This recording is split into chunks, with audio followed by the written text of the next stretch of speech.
appeared before the Congressional Committee to tell what I knew of activities which might lead to an attempt to set up a fascist dictatorship. The potential for the disastrous rise of misplaced power exists and will persist. The very word secrecy is repugnant in a free and open society. And we are, as a people, inherently and historically opposed to secret societies, to secret oaths, and to secret proceedings. President Bush signed a formal agreement that will end the United States as we know it. And he took the step without approval from either the U.S. Congress or the people of the United States. The secret organizations of the world power elite are no longer secret. It's known as the Bilderberg Group. Could their objective be world domination? I'm Jim Tucker. I've chased Bilderberg for 30 years. I'll never give up the chase. Bilderberg plan for the whole world is nothing less than world government. I'm not comfortable with that at all. Who elected these guys to run the planet? They are the elitists. They feel they should run the world for their own selfish interests. Now we can see a new world coming into view. A world in which there is the very real prospect of a new world order.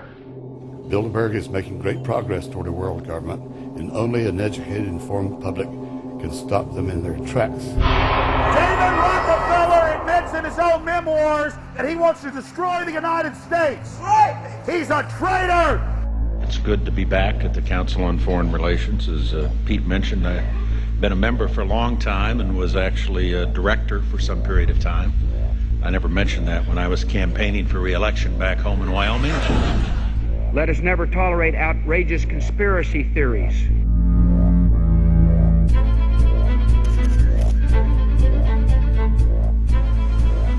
I need you to move off the property, please. Some shots were fired.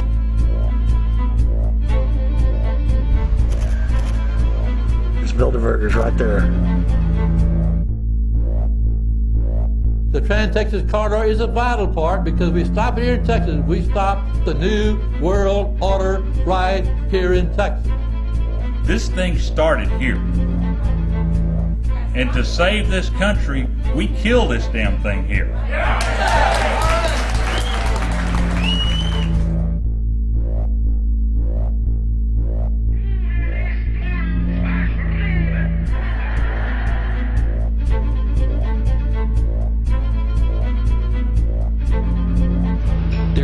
A chance for the President of the United States to carry out a phrase his father used, and that is a New World Order. Your New World Order will fall. Humanity will defeat you. The answer to 1984 is 1776.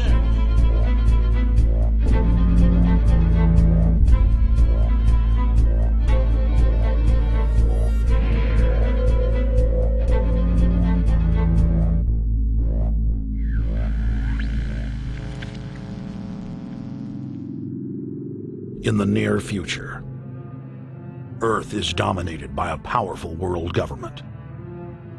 Once free nations are slaves to the will of a tiny elite.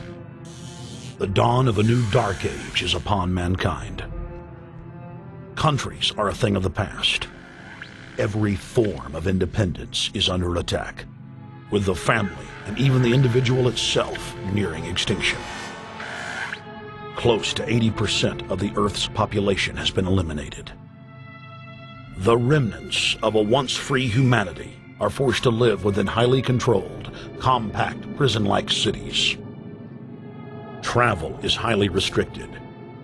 Superhighways connect the megacities and keep the population from entering into unauthorized zones. No human activity is private.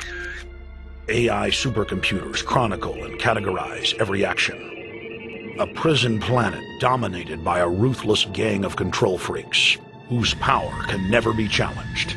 This is the vision of the global elite, their goal. A program of total dehumanization, where the science of tyranny is law. A worldwide control grid, designed to ensure the overlord's monopoly of power forever. Our species will be condemned to this nightmare future unless the masses are awakened to the New World Order master plan and mobilized to defeat it. Erected by a secretive group, the Georgia Guidestones are a testament to the elite's plan for a world religion, global laws, with a global court and army to enforce it. And set in stone, it is written that the population never rise above 500 million.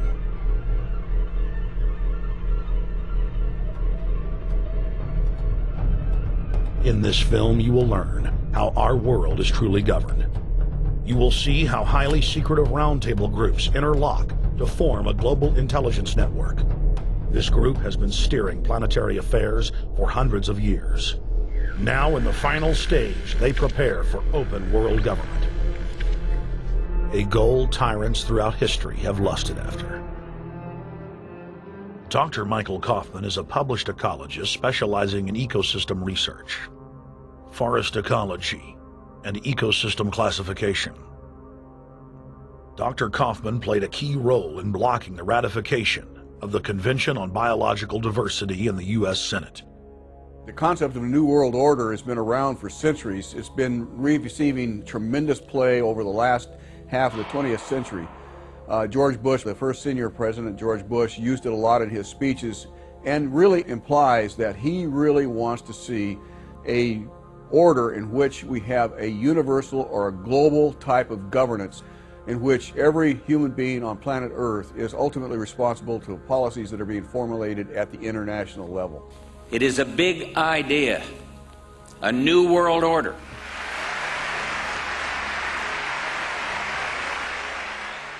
President Bush said that the New World Order was in tune, and that's what they were working for. The UN is part of that government. They're working right now very significantly for a North American Union. That's why there's a lot of people in Washington that don't care too much about our borders. They have a philosophic belief that national sovereignty is not important. It's also the reason I have made very strong suggestion that we need not be in the United Nations for our national security. It's really always the same. You go back throughout all of history, the Roman Empire, the Soviet Union, Hitler during the Nazism was always saying that it's going to create the utopia for the average person, when in fact, history always shows that it does exactly the opposite. Conquest and empire is as old as civilization. Babylon, Egypt, and Greece. They all built empires in an attempt to rule the world. The Roman system at its peak dominated the known world. Complex governmental systems were developed to control diverse populations. During the period between the 15th and 19th century, new empires emerged and again waged war for supremacy. The nobility, as well as the thriving merchant class, were financed by a handful of private banks. Many of the great money houses would hedge their bets and finance both sides of a war. Sophisticated intelligence-gathering networks gave the financiers a clear edge over the governments they were slowly gaining control of. On the 18th of June, 1815, agents of the British arm of the Rothschild family looked on as Emperor Napoleon Bonaparte fought desperately to save his army from the jaws of a British-Prussian pincer attack. A Rothschild agent was able to get the news of Napoleon's defeat at the hands of Lord Wellington to Nathan Rothschild, a full 20 hours before the news reached London. Nathan, the head of the British arm of the Rothschild family, put out the rumor to the London Stock Exchange that Napoleon had won the war. Stocks plunged by 98%, and Rothschild was then able to buy up the entire British economy for pennies on the pound. When the news of Napoleon's defeat finally arrived, stocks soared. Britain was now the undisputed ruler of Europe, and Rothschild ruled England. The already dominant British Empire grew even more aggressive. Her troops and bureaucracy spread across the globe. The sun never set on Britannia's holdings. The banking cartel funded, in fact, since about 1800, they have funded both sides of almost every war. And of course, they're getting the interest off of the loans that they've given the various governments and the wars that they have actually helped stimulate and create. By 1900, Germany was a rising force and a leader of the Industrial Revolution. World War I, for instance, there was absolutely no reason to have World War I, except that it was an ideal opportunity for the banking cartel to make a pile of money by funding both sides of that particular war. On June 28, 1914, the heir to the Austrian-Hungarian throne, Archduke Franz Ferdinand, was assassinated while traveling in a motorcade.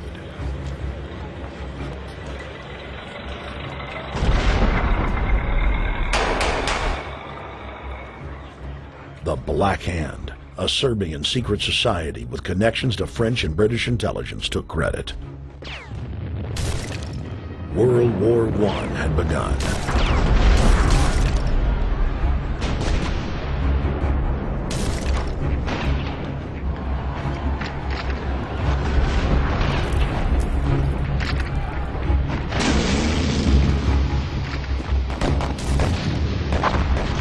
Armaments companies financed by Rothschild-controlled banks in Germany, France, England, and Austria bankrolled all the factions.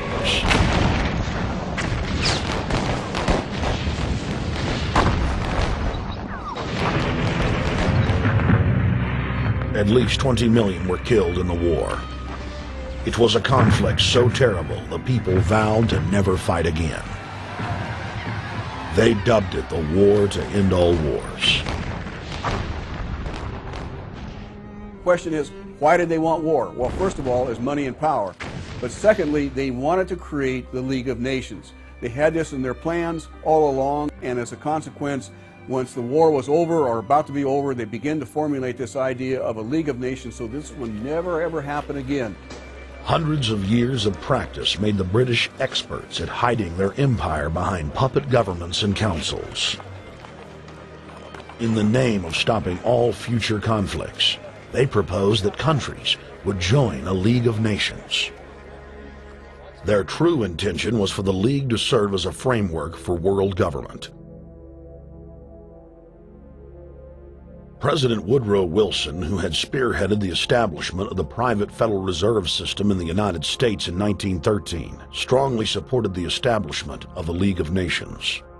Woodrow Wilson was a very naive president. He was basically a college professor that was grafted into this whole system.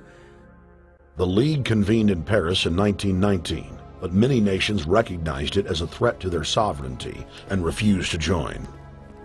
Frustrated by the U.S. Congress blocking the League of Nations, British intelligence, with the help of the Rockefeller family, set up the Council on Foreign Relations in New York City in 1921. The Council recruited the best and brightest of American life to support the growth of the Anglo-American Empire. The CFR's stated mission is to abolish all nation-states in favor of an all-powerful world government administered by a tiny elite. By 1930, the promoters of world government had split into two interlocking camps: the Fabian socialists centered in London, and the fascists based in Italy and Germany. National Socialism will use its own revolution for establishing a new world order.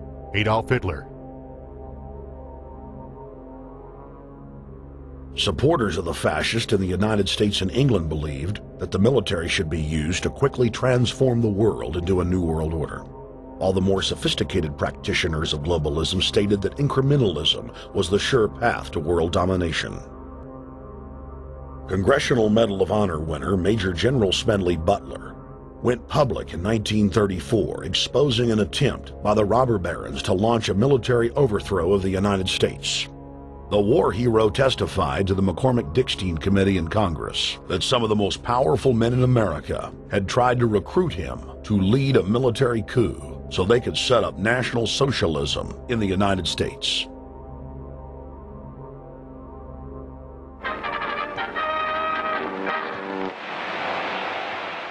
I appeared before the Congressional Committee the highest representation of the American people under subpoena to tell what I knew of activities which I believe might lead to an attempt to set up a fascist dictatorship.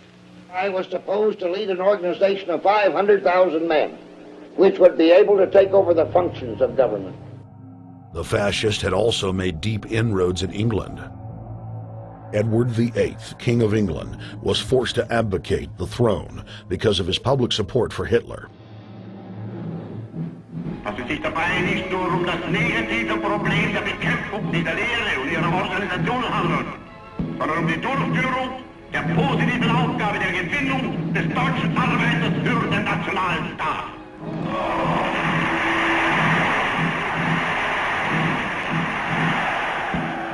Though the German-led fascist camp was strong, the Fabian Socialist bloc was able to maintain control of the U.S., Russia, and England.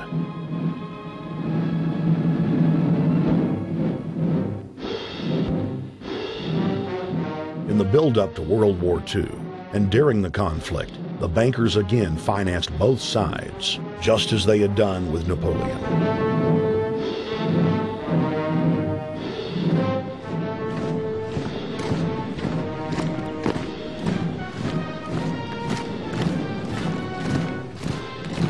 With the rise and fall of the Third Reich, Europe lay in ruins.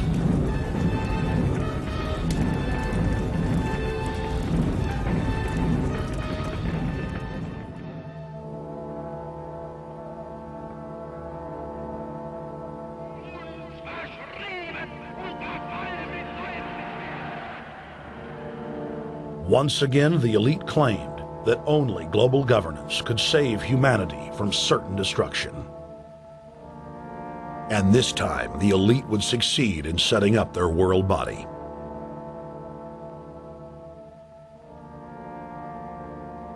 In April of 1945, at the Presidio Naval Base in San Francisco, the United Nations was founded by the victors of World War II. The United Nations complex was then built in New York City on land donated by John D. Rockefeller. Shortly after the elite established the United Nations as their base in the United States, the newly formed World Council quickly began work on the next phase in their plan, the incremental formation of continental superstates. The first step in their trilateral plan was the creation of the European Union. Unifying Europe had been tried many times and was extremely unpopular. Where Napoleon and Hitler had failed to accomplish their goals using force, the globalists would succeed using stealth. The British spearheaded the formation of the Council of Europe on May 5, 1949. The Treaty of London claimed to only establish trade ties between European nations, like NAFTA or GATT in North America. Its true intention was the formation of a European superstate.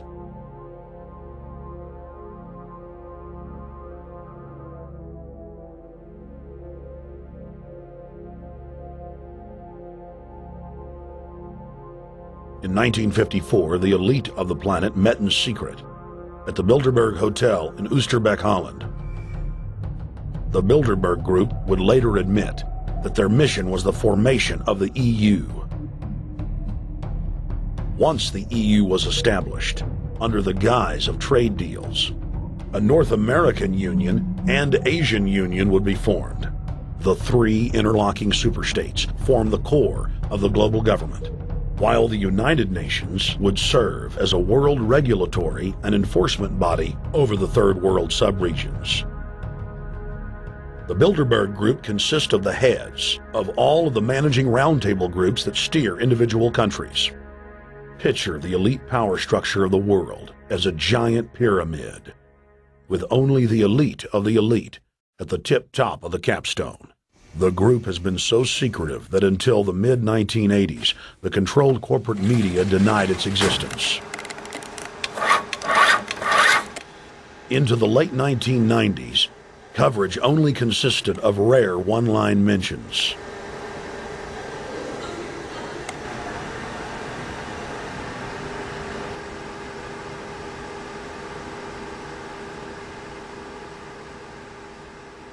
With the rise of the alternative media, their stranglehold on information has begun to slip. On the outskirts of the national capital today, black limousines with darkened windows converged on a hotel where private security guards imposed ironclad control. The limos carried royalty, political power brokers, and industrial titans to a secret meeting that will last all weekend. It's known as the Bilderberg Group. Could their objective be world domination? Every 4 years, Bilderberg meets in North America, and in June of 2006, we decided to travel to Ottawa, the capital of Canada. The site of Bilderberg.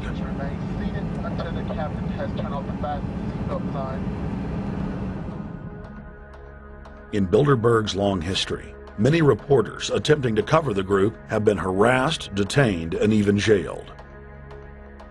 I jokingly reassured my cameramen that the horror stories we'd read about were probably exaggerated. I was wrong. We know reporters get detained at airports, people aren't let in. We know people get sent to the jailhouse for 3 or 4 hours. It happens every time. Well, it happened to Alex Jones this time. They admitted Bilderberg that they've had pressure put on them by the government to heighten security, and that's why all this happened. Yes, I was told that by 2 separate people. They scoured our records for hours yesterday and hours today, trying to find something on us, and of course there was nothing. It was just scary. I mean, I've been all over the world, and I've never seen anything like this. It was like hours of humiliation. And they said, "What are you here for?" And I said, "Well, I'm here to, cover the media, covering a political event. I hope to talk to some members of Parliament." I was answering all the questions. It was clear I wasn't a threat. It was clear I didn't have any criminal record. It was clear I was pressed. It was clear I was coming to interview people. They were going to deny me. They told me earlier that I was probably going to be denied, and then you guys showed up, and everything changed. So what's your plan now? My plan is to go out and try to interview Jim Tucker, try to go down to the Bilderberg Group and maybe catch some of them still arriving, and try to still make a documentary.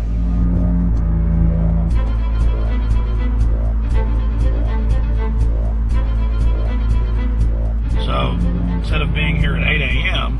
in the morning when the Bilderberg Group attendees, the 100 elite of the planet, start showing up, we're going to be getting here about 3:30 or so, and we'll see if we can catch any of the elites coming in.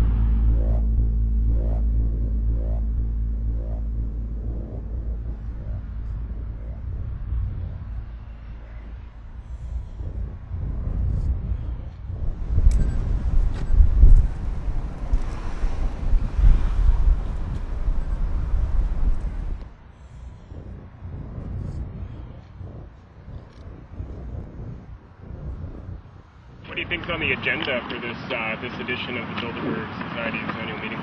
They're debating the attack on Iran. They're talking about how to take out Hugo Chavez. They're talking about how to get their American Union in that destroys Canadian, U.S., and Mexican sovereignty. So we're talking about the death of Canada is what's happening in there right now. The death of your sovereignty is happening in there right now. CNN has even reported that these individuals have put out the policy reports through the Council on Foreign Relations that writes their scholarly white papers to end the United States, to end Canada, and to end Mexico. About 10 have come in. They've been coming in slowly in typically big black cars with what appears to be bulletproof glass, and we've got a few pictures of some of the people. We're being kept well back from the building by an awful lot of security people, but there'll be more security as this thing develops. Again, just a reminder to stay off the front, okay? I am. This is the line. We checked with the city. Thank you. How you doing? Yeah. Okay. That's the ex-president of Ireland? Maybe? Okay, Danny will know. I came here from upstate New York. I booked a room way in advance. When I checked in at 10 o'clock at night, they told me I had to be out at 8:30 in the morning. And so, of course, I complied to what they wanted. I wasn't happy about it because I had been tired. I drove quite a long way. Then I went down to have something to eat. And I just saw a bunch of security here, and I was wondering what was going on, and I asked questions, and they said they were having a wedding or they were having some sort of reception. So I decided to ask a couple more questions because I thought it was kind of weird. And then I saw them from my hotel window. They were in the back with flashlights looking at the trees, looking up through the trees, and they were also in front of the hotel combing. It looked like combing the hotel. So I kind of was wondering what was going on, and I left. I got up this morning. I checked out, and then the fellow that I spoke with, the last fellow I spoke with, said, well, you'll know all about it in the newspaper. Well, I didn't have to wait because there was a group of people out here telling me everything that was going on. They're not fooling anybody any longer when you've got this many cops, you know, and detaining Alex Jones at the border.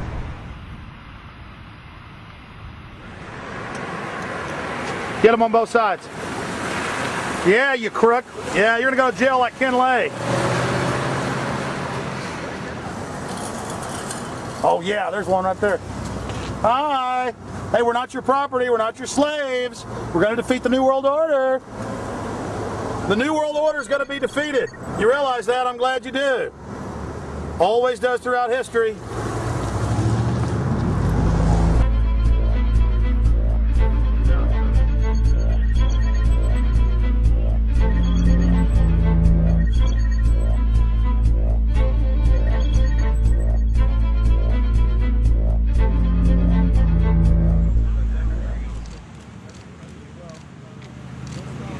The boss.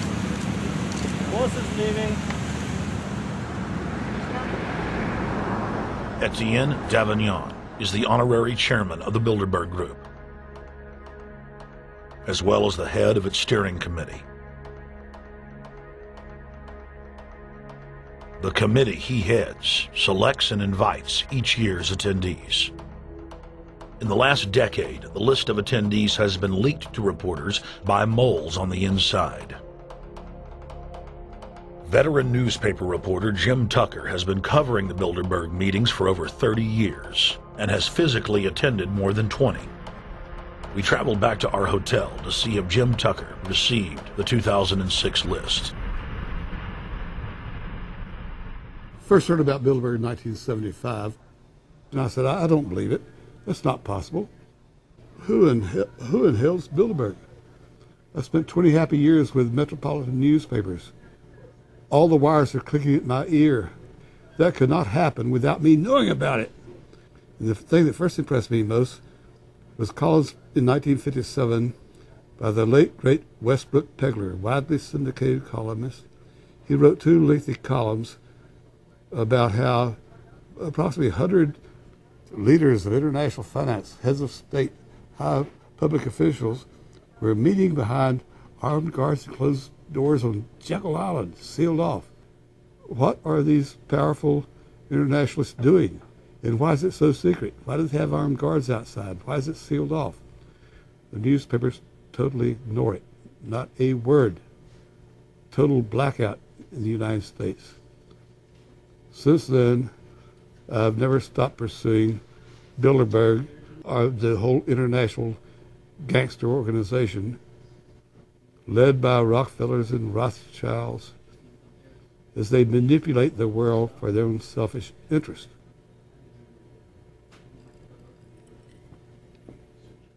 Jim, you've been waiting on the list. You normally get it on the first day. You haven't gotten it. We're told it might come in today. How important is that list? It's absolutely essential, although identifying people outside, as we always do, is important too, to find out who is not on their own list. In recent years, someone from Europe has sent a machine copy with a letterhead and so forth without identifying himself. So far, I haven't heard from him.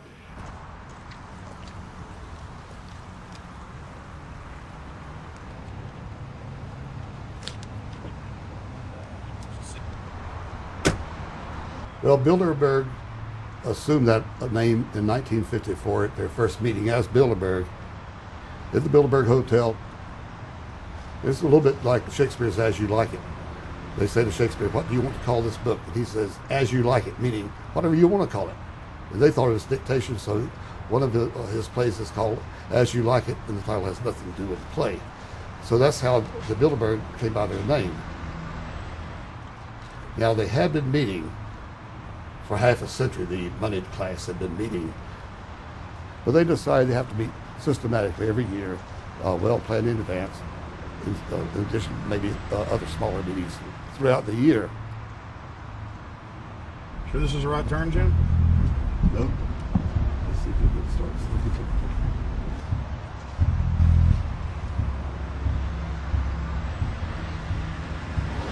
This is the global government. They are setting the world agenda. Inside right now, they're deciding on whether or not there will be a war with Iran.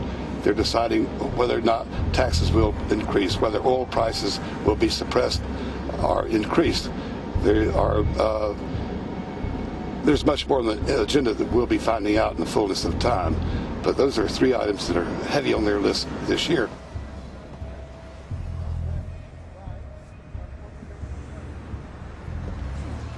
This is Jim Tucker, ladies and gentlemen. 27 years covering these crooks. Mr. Tucker, pleasure to meet you. The media said he was crazy, it didn't exist. Now we forced him. 120 of the world's most powerful men, heads of state from Europe, high officials of the United States government, Treasury, White House, state, defense. They're setting the world agenda now. The reason they want secrecy is because they're doing evil. Evil is done under the cover of darkness. Good works are done in the sunshine.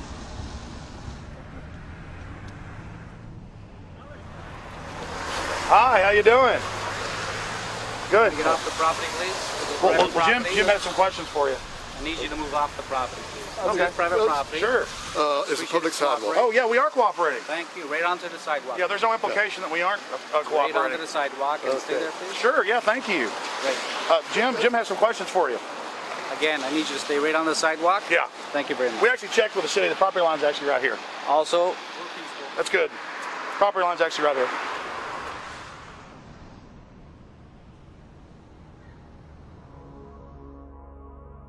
We are on the verge of a global transformation. All we need is the right major crisis, and the nations will accept the New World Order. David Rockefeller. It's David Rockefeller, and they're going black at the beyond the hotel, and they had no bodyguards. One of my friends shouted, "Hey, Rockefeller!" and he turned back, and he was afraid. My name's Rene. I'm from Manitoba. Drove about 26 hours to get here, just to show that I'm against the Bilderbergers, just to fight for my freedoms, fight for my rights, make sure that my children can grow up in a free country. My name is Daniel Estrelin, and I've been doing this for the last 15 years. I'm from Canada. I'm very proud of my country because, as you can see, there's a lot of people covering the Bilderberg conference. Last year, it took me 14 and a half hours to get to Munich. I was pulled off the plane in Milan. I was pulled off the plane in Munich. They interrogated me 4 hours in both places. I was able to call a friend, a journalist in Rome, as a result of his presence and others. Calling the foreign ministry department in Italy, they backed off and they let me go. They basically told me that they'll keeping an eye on me 24 hours of the day.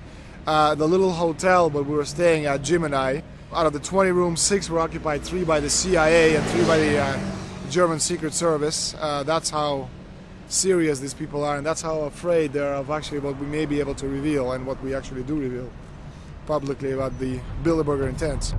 Daniel Estrelin has covered the Bilderberg meetings in Europe and North America for more than 15 years. His book, Club Bilderberg, has been translated into more than 20 languages and is a global bestseller. Estrelin has photographed many past Bilderberg meetings. Rockefeller frontman Henry Kissinger is always a key participant. Here you see the president of the CFR, Richard N. Haas, followed by Vice Chairman of Rothschild Europe, Franco Barnaby, who is speaking with Henry Kravitz. And behind them is Richard Holbrooke, former U.S. Ambassador to the United Nations. The head of Daimler Chrysler, Jürgen Erich Schrimp, arrives by helicopter. Here, the owner of the Washington Post, Donald Graham, escorts Indra Nooyi, the head of PepsiCo.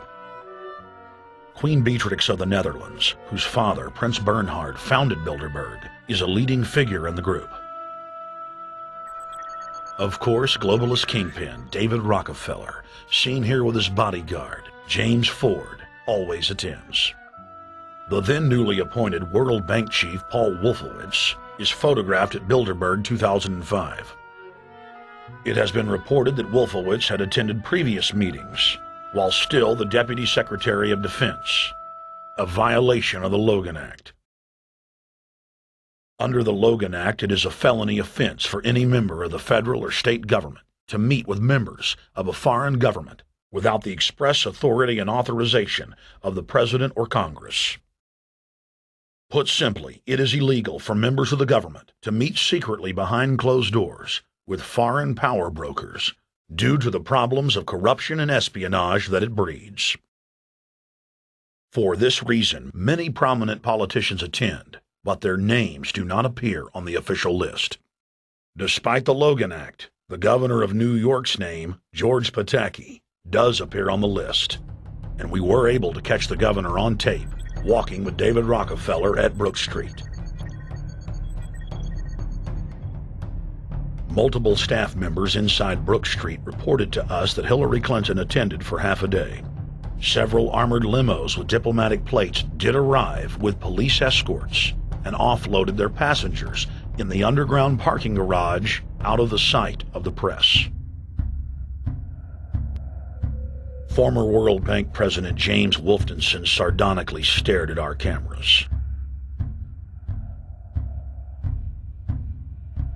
They're upset about the fact that they're being exposed. Well, I'm sure they are. I mean, look at the tinted windows. They don't want to be seen. They don't want even anybody to know they're here. So I'm sure they're ticked, you know, and that's why we're here to try to expose them. Do you think that they were angry that they were on the front page of the local paper today? You think they're in there reading it right now, Jim? Yes, but I don't think they're happy about it. They prefer nothing at all, no publicity. They prefer absolute secrecy. Yeah, you better look away. We're not your slaves. You don't own me.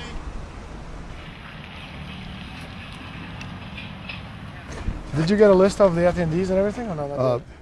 No, I've asked for one under a slight variation of my name, and I don't know if I'll get it or not. Also, it could happen today. For the last 3 years, I get back to the hotel. And there's a copy there waiting for you. For somebody who does not identify himself. I mean, I'm not just not revealing the source. I don't know the source myself. But the facts, because they want the Bilderberg letterhead on it, and makes a nice memento. Perfect. Alex. Yeah. That's Chalabi, eh? You think Chalabi? No, I don't think. I know. It looked like Chalabi, and it was a fat guy. Yeah. That was Ahmed Chalabi? Yeah. Oh my God, then they're really going to attack Iran.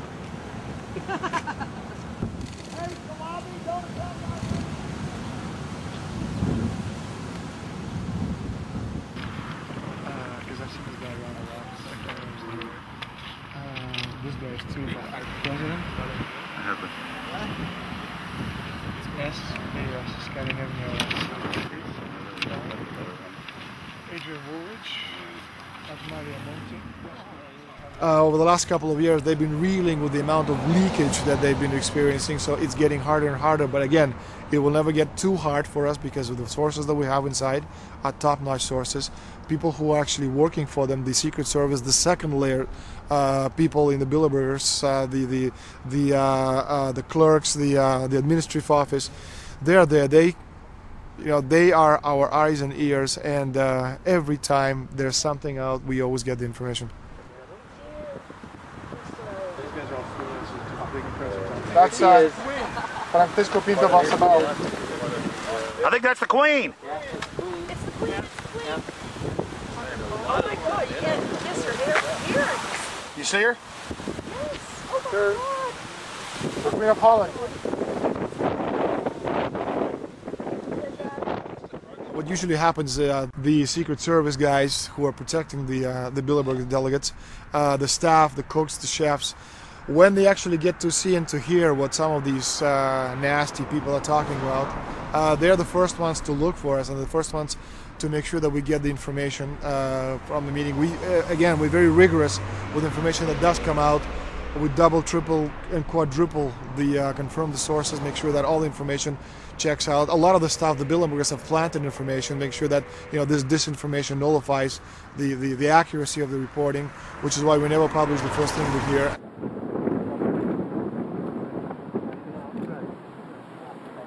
Oh. I'm the guy who came here to arrest you. That looks like Rockefeller. The decisions that these people take, again, they're not only decisions affect the business community, they affect politics, business, environment, across the entire spectrum. And these decisions are made and taken by a very elite group of people behind closed doors this year at the Brook Street Hotel. We are not privy to these decisions. We're not allowed to know what they're talking about, but we'll definitely feel the consequences of these decisions over the next 12 months when events which apparently by accident seem to happen, in fact, have been planned right here this year at Brook Street Hotel between 8th and 11th of June. What does it do when you get 120 of the most powerful people in the world getting together to have meetings with government officials? I mean, that's amazing. Well, it is what I mean is that they're planning the corporate agenda. They're not planning the democratic human journey agenda, in my opinion. Mussolini had a definition, is when the interests of the corporation take completely over from all other interests, and that's fascism. He said it should probably be called corporatism. Well, call it corporatism, call it fascism, call it neo-lib, there's a whole variety of political words, depending on which side of the stripe you come from, to start with, which describes the thing. But what they are describing is the complete end of democracy, the end of what matters to people, the end of what happens to the human journey. And for that reason, I think this is revolting. Ladies and gentlemen, we're here in Canada today to stand up against the Bilderberg Group that is attempting to get rid of the sovereignty of the United States. The truth of your world government has now been exposed. We know you are ruthless. We know you are evil. To David Rockefeller, to the Rothschild representatives here, to the Queen of the Netherlands, to all of you, we tell you, you are not our queens. You are not our kings. You are not our gods. We do not belong to you. We are not your slaves. We stand as free humans, have stood since the beginning of time against the strong men, against the thugs, against the bullies. We will defeat your world government. We will defeat world taxation. We will defeat your control grid. God is on our side. I stand before the creator of the universe, and I ask the creator of the universe, as our founding fathers did in 1776, to lead, guide, and direct us, and to give us the power and the foresight and the understanding and the will to stand against your entire agenda, including your final plan of world population reduction of 80% that Henry Kissinger penned in 1973. Why do you put mercury in the vaccines, sodium fluoride in the water? Why? Why do you put cancer viruses in the vaccines? Why have you used depleted uranium now in 4 separate nations? You're arrogant. You have the sickness that elites have had throughout history in their literal and, in some cases, figurative ivory towers. You believe that you're invincible. You will and you are failing now. Your New World Order will fall. Humanity will defeat you. The answer to 1984 is 1776.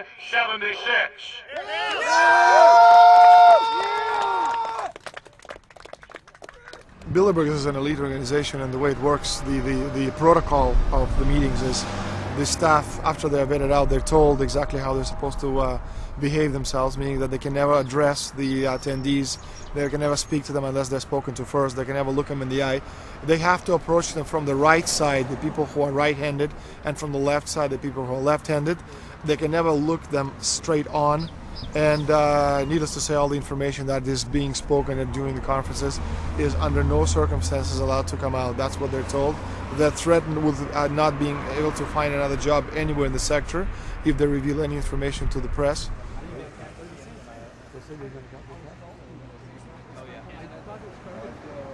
Richard Holbrooke? Ambassador Richard Holbrooke thought the peasantry wouldn't recognize him if he took a stroll off the grounds of Brook Street.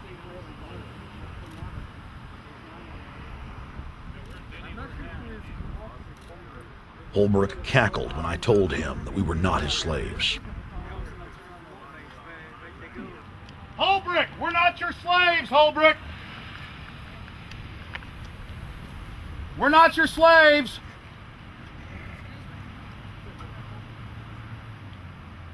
Holbrooke, we don't belong to you. We're not your property. Get back on the sidewalk. We're free humanity! Yeah, there he goes. Howard. They love it. They love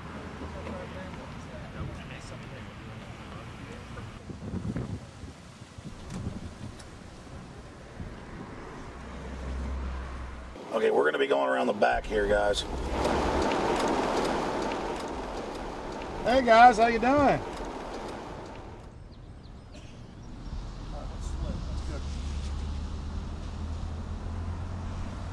There are several rings of security service.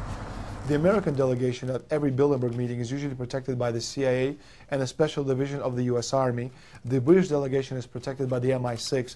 Israelis usually are protected by the Mossad. The Ottawa police, in this case, working for the security, they have very little, actually they don't have any information at all on what the meeting is about. They didn't know who the Bilderbergs are. Then there's an elite private firm protecting the perimeter, doing all the dirty work, such as shooing off the photographers and bothering the protesters. But, you know, that's like piddly stuff. All the heavy stuff is done by the security service, such as the CIA, MI6.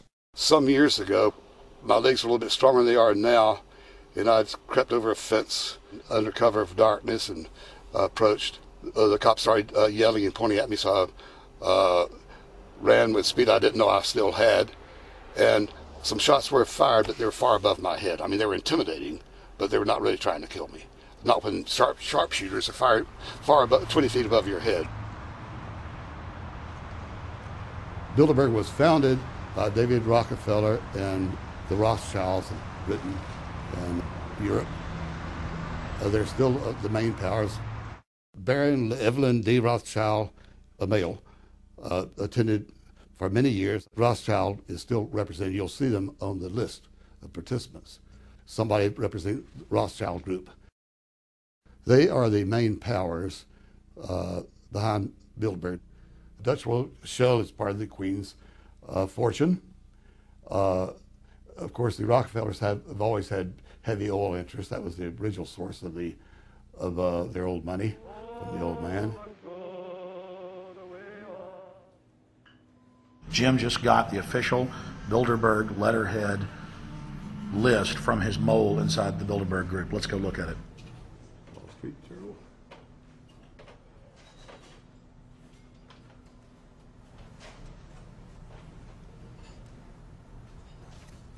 So, Jim, you got the list. Yeah. Did we identify Wolfowitz as being here because he's not on the list? No, we positively identified Wolfenson. Yeah, he's on the list. Yeah, there's Wolfenson right there, James Wolfenson. But aren't there always people who aren't listed? Yep. Over the years, we've identified like sometimes one, sometimes three people who are not on their own list who have attended. Now, I think what is very difficult for most people to understand is how such a small group of 125 men and a few women control a population base of 6 billion people. Actually, it's much easier than you think. These people work on what I call systemic methodology, meaning that you take a pie, just imagine you take an apple pie and you slice this apple pie into lots of very small pieces, and you put in front of each one of these pieces your men or women of trust. And by controlling this individual, you control an entire organization. For example, if you take Paul Wolfowitz, who runs the World Bank, through him you can control the entire organization. You don't need to control what the dishwasher or the toilet cleaner thinks or does or believes in. You just need to control what he does and what he believes in, and what he does will permeate the entire organization. And that's how you control, with very, very small power base, an entire global population of 6 billion people. Bilderberg is making great progress toward a world government. They have created a superstate in Europe called the European Union. They are intent on creating a Western Hemisphere Union called the American Union. NAFTA is to be expanded into every country in this hemisphere. As NAFTA expands, it will take on the role of the American Union. And only an educated, informed public can stop them in their tracks. We went into downtown Ottawa and talked to locals to learn if they were aware of the elite meeting in their city.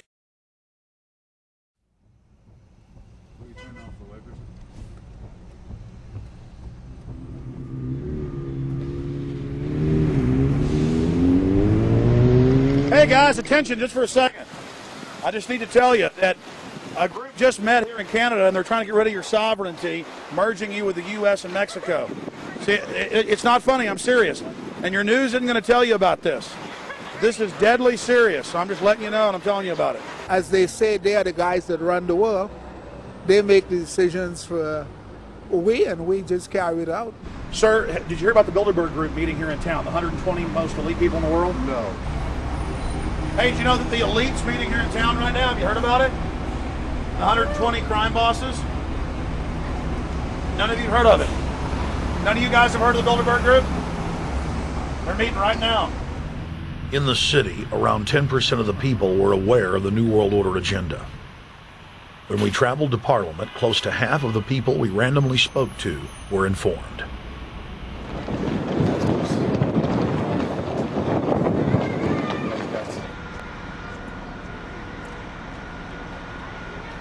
Ma'am, what did you say about the American Union? It's going to end up happening. We don't want it, but it's going to happen. Why do you think? Because the Bilderberg Group runs the world.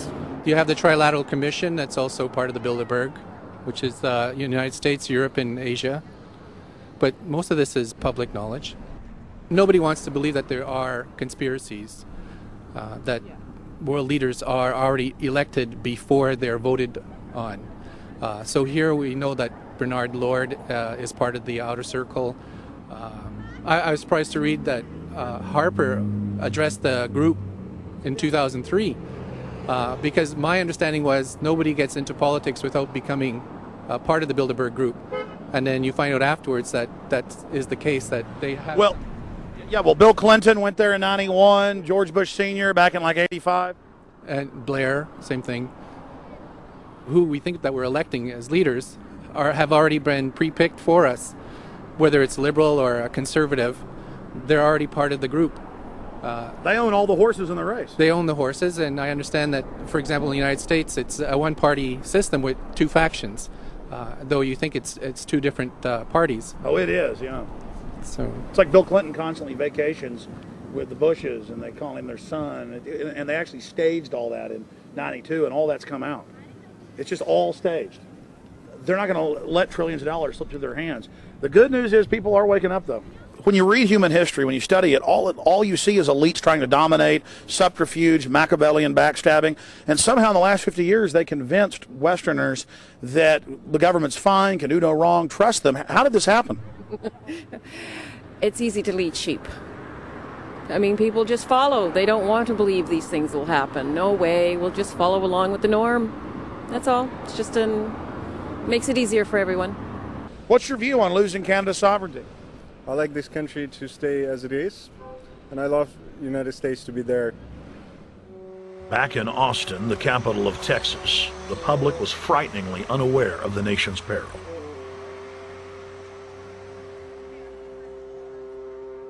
Have you heard about the North American Union? Not really, no. I don't watch TV. No, I haven't. Interesting. I was not aware of that. I don't know exactly what you mean, so... I don't think there's going to be a merger of the three nations. No, I have not. No. No, I didn't know this was happening, so... Yes, I have. Oh, you have heard about it? Yes. After that big rally the other day, don't know about it? I don't know about it. No, I have not. Have you heard of the European Union? I have, yes. Are you aware of the European Union? Oh, yeah, of course. Have you heard about the European Union? Heard about them. Do you know about the European Union? No. Europe, 15-member group expanding. A what? 15 nations of Europe merging in 2000. Whatever. For over 50 years, the Bilderberg Group constructed the European Union by stealth under the guise of trade deals. Now the elite are using the same secretive program to complete the North American Union. But this time, superstate integration is on the extreme fast track. International agreements like NAFTA, GATT, and APEC were just stepping stones in the formation of the NAU. The North American Union was officially born at Baylor University in Waco, Texas, on March 23, 2005. The leaders of the United States, Mexico, and Canada told the press that they were only meeting to discuss trade. It soon leaked that a secret meeting had been held during the Security and Prosperity Trilateral Summit. The three governments had refused to release the secret agreement to the people. In September of 2006, their treasonous operation was blown wide open. From September 12th to September 14th, in Banff, Canada, hundreds of elected and appointed government leaders from Canada, Mexico, and the United States met in secret. On the last day of the conference, someone inside the secret North American Union Forum leaked the agenda. The front pages of newspapers across Canada carried the story. The Judicial Watch Foundation submitted Freedom of Information Act requests to obtain the full agenda and minutes of the secret assembly. Many federal agencies refused, citing national security. The foundation finally succeeded and did receive thousands of pages of documents. The documents marked unclassified are the blueprints of a shadow government ruling by bureaucratic and executive fiat. The pages chronicle an already operating North American Union. Transportation, law enforcement, agriculture, regulation, banking, manufacturing, construction, education, immigration, and even the military are being merged with no input from the people or their elected representatives in Congress and Parliament. One of the first items on their agenda was to stress how important it was that their plan, quote, be carried out by stealth. The controllers also talked about exploiting the public's fears of climate change to push a continent-wide tax to fund the new government. Globalist tool Robert Pastor is incessantly paraded on the world stage as the man behind the North American merger. When he testified before Congress, he pushed the idea of a continental security perimeter that erases national boundaries and merges the security apparatus. The best way to secure the United States today is not at our two borders with Mexico and Canada, but at the borders of North America as a whole. In fact, the North American Command, based in Colorado Springs, Colorado, was clearly running the meeting in Canada. For the past decade, the Pentagon has been training with Mexican and Canadian forces and has openly discussed using them inside the United States for disasters and to quell domestic unrest. There are already over 100,000 non-U.S. citizens serving in the U.S. Armed Forces. The Pentagon is now expanding its recruiting centers in Mexico, the Philippines, and Eastern Europe. Big city police departments nationwide are lobbying to change laws so they can recruit non-citizens to join the police force. What we are witnessing is a Red Dawn scenario in slow motion. Tyrants throughout history have brought in foreigners to oppress their domestic populations.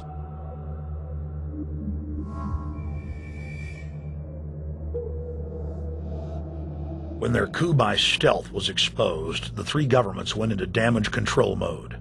The Security and Prosperity Partnership quickly staged a show summit that was held in Ottawa, Canada in February of 2007. It is the only way that we can achieve security and prosperity for our people is through this cooperation. We actually occupy one physical space, the North America. We've also had a chance as foreign ministers to talk about how we cooperate in the region and indeed in the world. Protesters who were upset about losing their countries and freedoms were not tolerated. A couple of weeks ago, Al-Qaeda supposed whatsoever. The Security and Prosperity Partnership has been signed without any sort of parliamentary debate. Globalist publications have been open with their frustration that the population has not bought their latest PR stunt. As integration inside the European and American unions accelerates, the superstates themselves are being merged. On April 30th, 2007, a summit was held at the White House. The Security and Prosperity Partnership's secretive approach had alarmed the public. So this time, President Bush, German Chancellor Merkel, and EU Commission President Barroso hid their treachery in plain sight. Thank the Chancellor and Josie very much for the transatlantic economic integration plan. And for that too, we need to develop a common market, common standards. So this is indeed a very important agreement, an agreement that also brings with it a transatlantic economic council to be a permanent body with senior people on both sides of the Atlantic that will look at all those issues in a concrete manner, in which way we can make it move forward. The BBC reported that the US and EU had agreed on a single market. By announcing a new economic community integration, they were simply repeating what had been done in America and the EU on a larger scale. The accord states that the two blocs will aggressively push regulatory convergence in more than 35 areas, from financial services, intellectual property, military, education, mergers and acquisitions. They also agreed to jointly push a global carbon tax. We recognize that we have a problem with greenhouse gases. We agree there is a global threat, it's a serious threat. We agree there is the need to establish a limit to greenhouse gases. We need to discuss the possible pricing of CO2. How can we translate this into a market economic compatible scheme? We have agreed to establish a high-level group, a forum. This EU-US result is translated into the G8, debated together with the outreach countries, China, South Africa, Brazil, among others, and India. A global solution to a global problem. If Bilderberg succeeds, America falls. All the victimized countries lose their sovereignty. Bilderberg is not a person, it's not an idea, it's an ideal, a very powerful group of people working together and from the positions of ultimate and absolute power, destroying every constitution on earth, no matter how powerful the constitution of the nation is. That's what these people do. The African Union arose out of the African Economic Community, set up in the early 1980s. The African Union is financed by a consortium of international bodies, governments, and corporations. The African Union Army serves as an enforcement arm for the New World Order's exploitation of Africa. In Asia, APEC and ASEAN have announced plans to form the Asian Union, consisting of Asian and Pacific nations, having more than 3 billion people within its borders. APEC will become the Asian Pacific Union, and the world is to be divided into 3 great regions for the administrative convenience of the world government in which the UN is to evolve.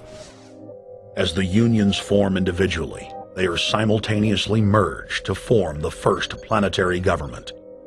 They're trying to destroy every nation on earth which is trying to promote progress, because these people basically are their landowners. They don't need progress because they control the land. If you take the most powerful man in London, the people who belong to the Council and the Committee of 300, who belong to the Bilderbergers, the British royalty, the Guelphs, the black nobility of Venice and Genoa, these people are their landowners. The New World Order is the Old World Order. I mean, it's just the names have changed, the appearances have changed, but the concept hasn't changed. The idea is still to bring the men back, kicking and screaming back to the Middle Ages, post-industrial age world order. One of the things that is very shocking to most Americans is the fact that the United Nations Global Biodiversity Assessment, which came out in 1995, clearly shows that in order to protect planet Earth, we have to go back to a feudal system. They actually said that in the document. To craft a modern feudal society, the globalists are implementing a standardized North American Union ID card to track, trace, and control their serfs as they travel throughout the 3 regions of the NAU. Building on the massive displacement of humanity caused by globalization, the New World Order is rapidly constructing the physical infrastructure of the North American Union, the NAFTA Superhighway Control Grid. I'm Arthur Peterson, Colonel retired in the Army. I see things today that are happening that would make my friend who died in World War II turn over in their grave. To think that people would even consider confiscating land of farmers and ranchers and taking their homes away from them to turn it over to a foreign company in Spain, which was controlled by Don Carlos, I understand, a notorious socialist, and they get the tolls on Texas land for 50 years. The proposed Trans-Texas corridor would be a patchwork of superhighways and railroads stretching 4,000 miles from the border of Mexico, cutting through Texas to Oklahoma. A lease has been signed that would make Texas Highway 121 a toll road. A private Spanish company won the bid to build and collect the tolls for the next 50 years. These deals with private companies are being negotiated largely in secret, and many state lawmakers are worried taxpayers are being sold down the road. Critics say it's a threat to our national security. It's part of a plan for a North American integration being carried out by government and corporate elites without congressional or voter approval.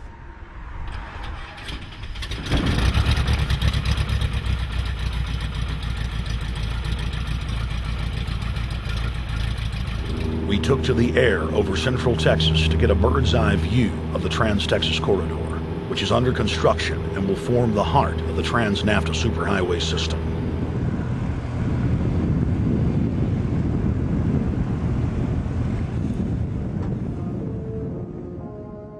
History repeats itself. 2,000 years ago, all roads led to Rome. Rome constructed and maintained more than 10,000 miles of roads throughout its empire.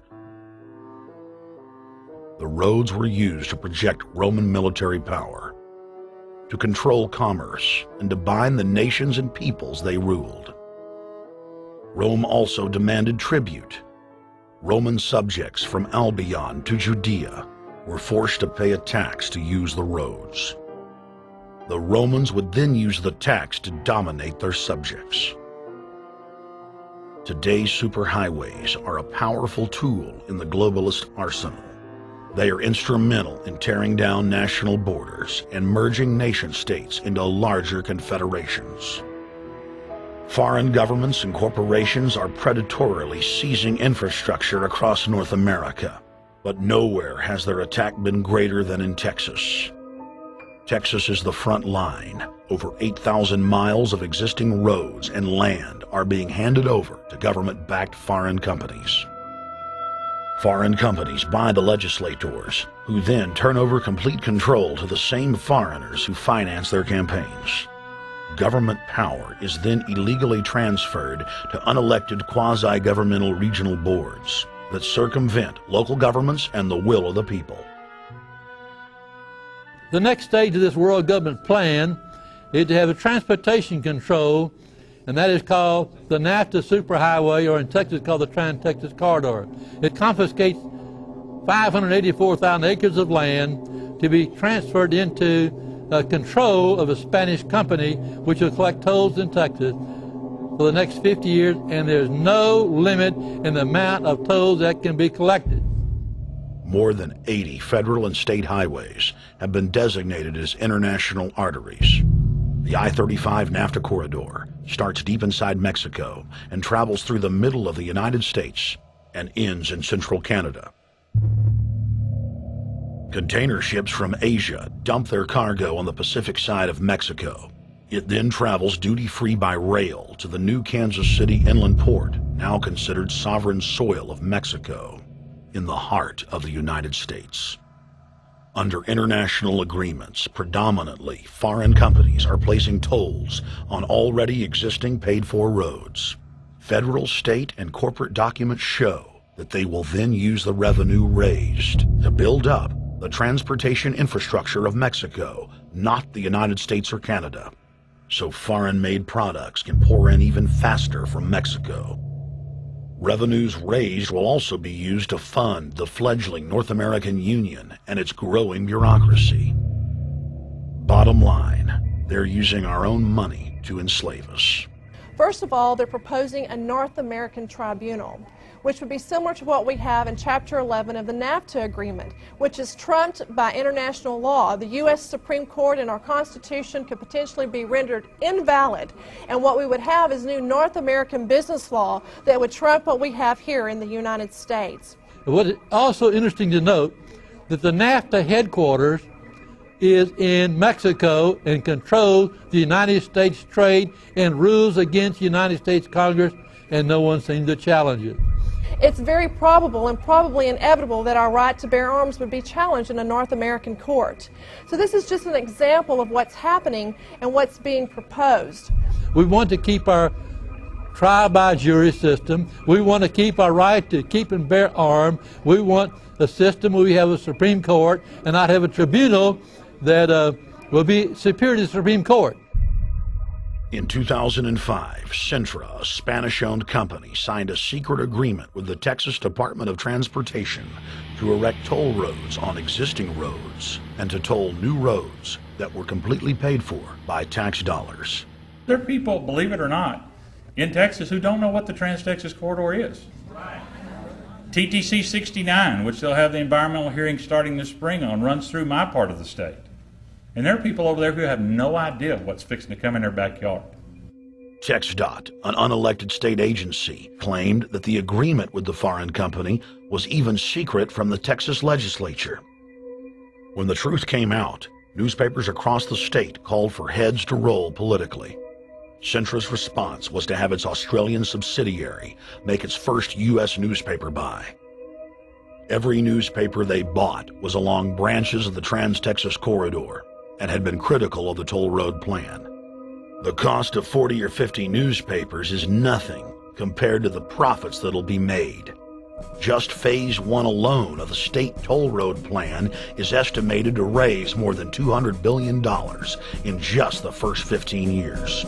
And Texas is only a small part of the global panorama. A combine of transnational companies is aggressively consolidating public finance infrastructure worldwide, and the same interests are erecting a world government according to their rules. A literal wonderland of corporate corruption, where governments simply act as vacuum cleaners, sucking up the wealth and resources of the middle class and transferring it to offshore bank accounts, leaving behind a cultural and economic wasteland of easily managed slaves. The whole purpose about the North American Free Trade Agreement is not about trade, it's about control. Control of people. CAFTA is even worse. Control of people. It's not about trade, it's subsidized trade with taxpayers' funds.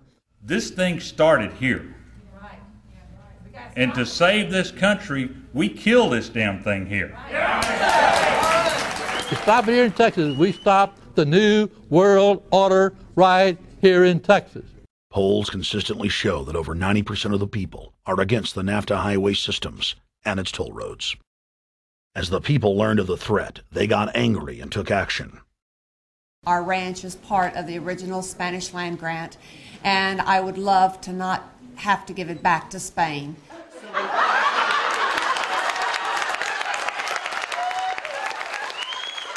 Opponents of a proposed superhighway today held a major protest.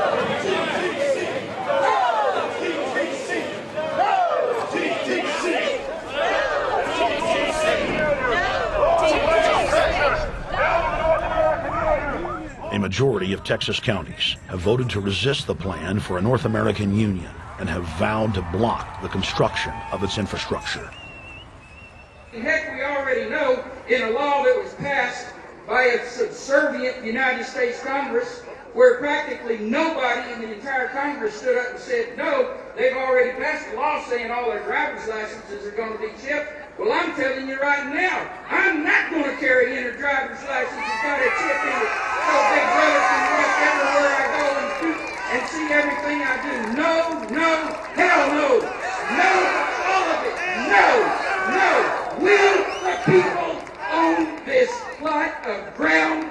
We, the people, own those trees there. We, the people, own our beautiful Texas, and we are not going to let a bunch of crooks and robber barons take our beautiful Texas away from us. Hell no! Hell no! No, no, no!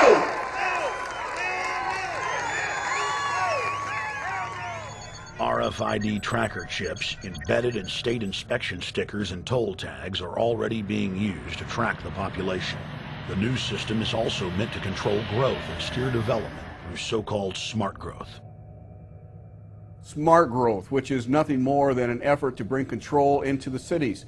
You have the rewilding of America and the Wildlands Project, the Convention on Biological Diversity, which is to control our rural population.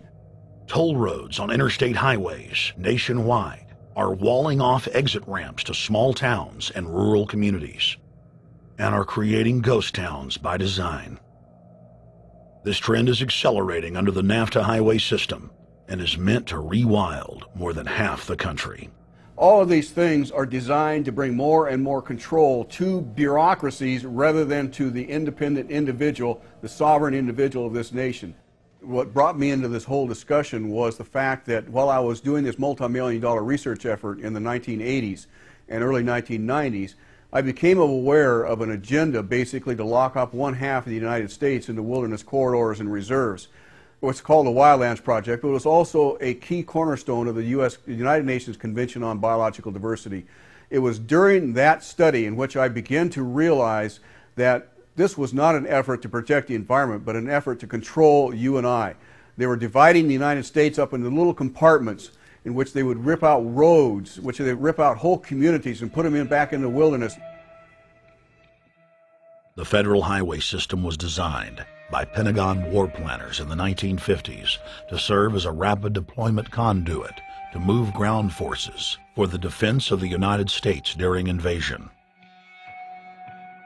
The unconstitutional Northern Command is now using the highway system as a force projection matrix to dominate populations across the United States. Through federally funded emergency command centers, county and city governments are being quietly federalized nationwide. Billions of dollars per city is being spent to install millions of surveillance cameras. Every town and hamlet, no matter how small or remote, is surveilled. License plate reading software tracks Americans' movements wherever they go. New systems are being deployed that scan your face, read your lips, and analyze your walk.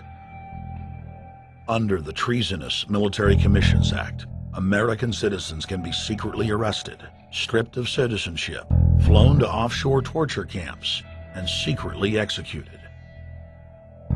Under Section 802 of the Patriot Act, all misdemeanors are considered terrorism. Federal police squads called Viper teams randomly force Americans to line up and show their papers. From the sidewalks of Miami to the subways of New York to the streets of Houston, Texas, citizens are being searched by heavily armed gangs of paramilitary police.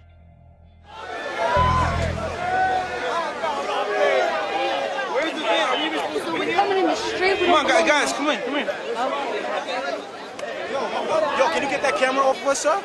Sir, can you get that camera? United States, First Amendment. All right, but you can get that camera. I'm saying get the camera out of my face. That's what I'm saying. You're on the streets of New York. So what does that mean? I'm saying get that camera out of my face. That's what I'm saying. It's a free country. Fuck wrong with It's a free country. Get this damn camera out of my face. Hey, this isn't Nazi Germany. There's no camera in your face. God. Hey, move to Russia, okay? Yo, Sarge. We can have cameras on the streets. I said get it out of my face. Your guy starts cussing at us out of the blue. I said get it out of my face. That's what I'm saying. It was never in your face.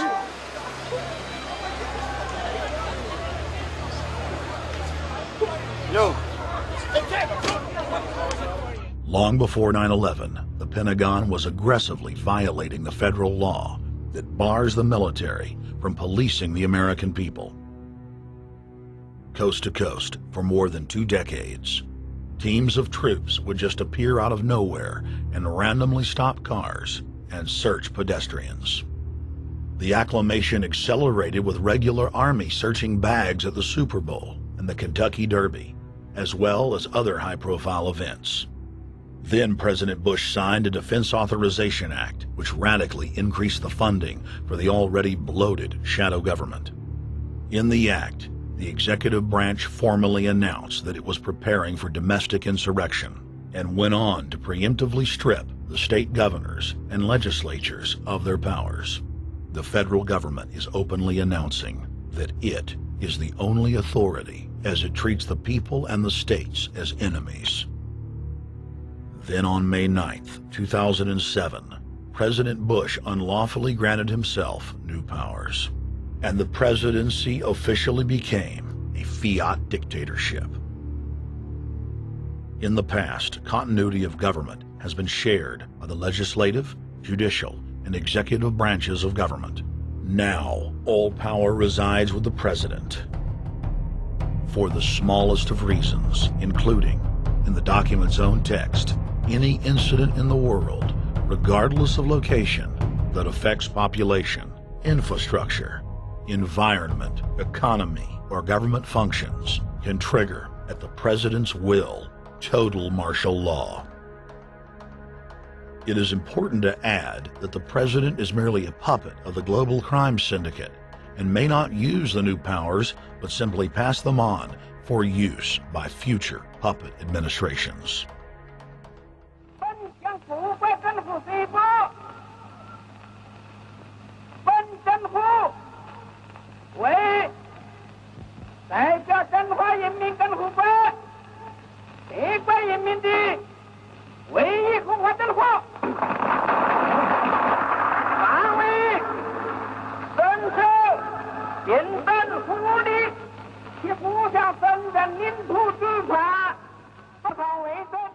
Приобретена эта победа.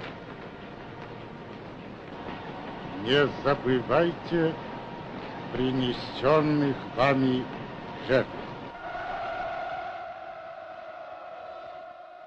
You must teach people to love their leader. This is the only most important.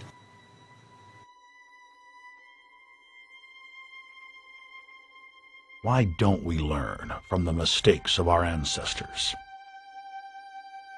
Why does humankind find itself bound in a cycle of bloodshed and enslavement? Predatory elites have always rationalized their oppression by claiming that they are superior and have the divine right to rule, when all they really are is a gaggle of ruthless psychopaths, parasitically feeding on the host population until their cancerous movement causes the collapse of the host. There have been thousands of tyrannical governments in history, and less than 10 that can truly be called free. In the 20th century alone, over 150 million people were murdered at the hands of the state. In Russia, the Red Terror consumed the lives of more than 60 million men, women, and children. Hitler's war killed 22 million. During Mao Zedong's reign alone, more than 60 million peasant farmers were killed. And the list goes on. 300,000 innocent civilians killed in Guatemala. More than 2 million souls brutally murdered by the government of Cambodia. 1,500,000 killed in Turkey. 300,000 in Uganda. 800,000 plus hacked to death with machetes in Rwanda. Sadly, there are too many examples of innocent families being exterminated by their governments on an industrial scale to name them all. It is a historical fact that the state is the #1 cause of unnatural death. If you take the 150 million people killed by power-mad government in the last century and divide it by 100,000, the number of souls lost would fill the biggest sports stadium, packed with 100,000 screaming fans, 1,500 times over. That's 1,500 sports stadiums, crammed with 100,000 people each, all exterminated. For those who think it can't happen here or won't happen to them, you have been warned. The carnage witnessed in the last 100 years was only the preparatory phase of the New World Order's master plan.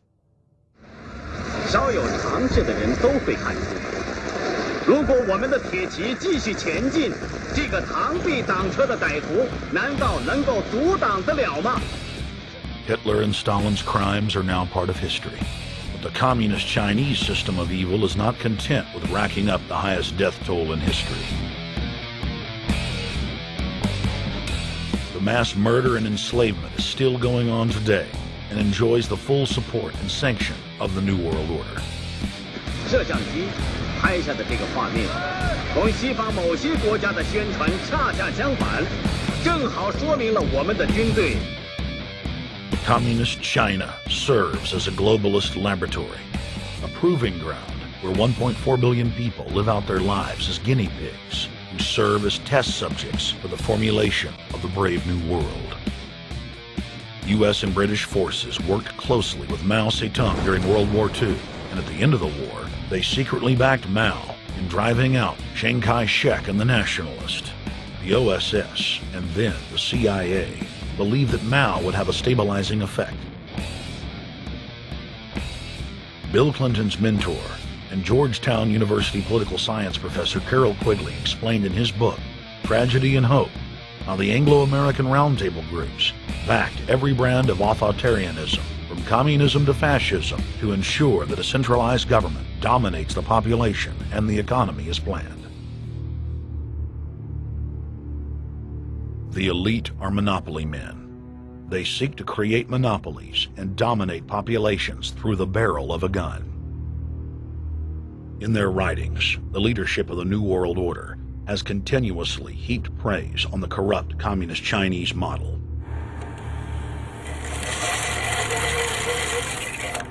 In August of 1973, in an article written by David Rockefeller for the New York Times, Rockefeller openly lauds and endorses Mao Zedong's actions, while celebrating their command and control system. Whatever the price of the Chinese Revolution, it has obviously succeeded, not only in producing more efficient and dedicated administration, but also in fostering high morale and community of purpose. The social experiment in China under Chairman Mao's leadership is one of the most important and successful in history. David Rockefeller, New York Times, August 10, 1973. Communist China is the model, planned society for the New World Order. China has received more United Nations awards for its policies and form of governance than any other nation. In the eyes of globalist planners, authoritarian China is the future. China adopted the dreaded one-child policy due to lobbying from a consortium of eugenics organizations, which includes Planned Parenthood and the United Nations. Couples that have more than one child face heavy fines and imprisonment. The practice of forced abortion in China, coupled with the cultural desire to have a male child, has plunged China into a deepening crisis where there are 30 million more men than women. The Chinese police state ruthlessly crushes all forms of dissent. Underground churches, Falun Gong practitioners, striking factory workers are all sent to forced labor camps. Their blood and tissue types are cataloged in preparation for organ harvesting. The Chinese government then sells the prisoners' organs to the highest bidder on the world market. If a wealthy patient chooses to fly into China, the prisoner is killed and the organs are implanted. If the organs are being flown out of the country, a mobile execution van extracts the organs on the way to the waiting aircraft. The social engineers of China aggressively euthanize the elderly and disabled. China is merely following the globalist blueprint for the world. The same system of total dehumanization is quietly being phased in worldwide. Depopulation should be the highest priority of foreign policy towards the Third World. Henry Kissinger, 1974. There's a need for a new world order, but it has different characteristics in different parts of the world. Now, none of this may succeed this time, but this to me is sort of the outline by which someday, in the next few years, a solution will emerge. Where does this mindset come from? Why do the elites kill the largest masses of people when no one is resisting them, when they've already attained total control? What ideology drives the elite psychopath?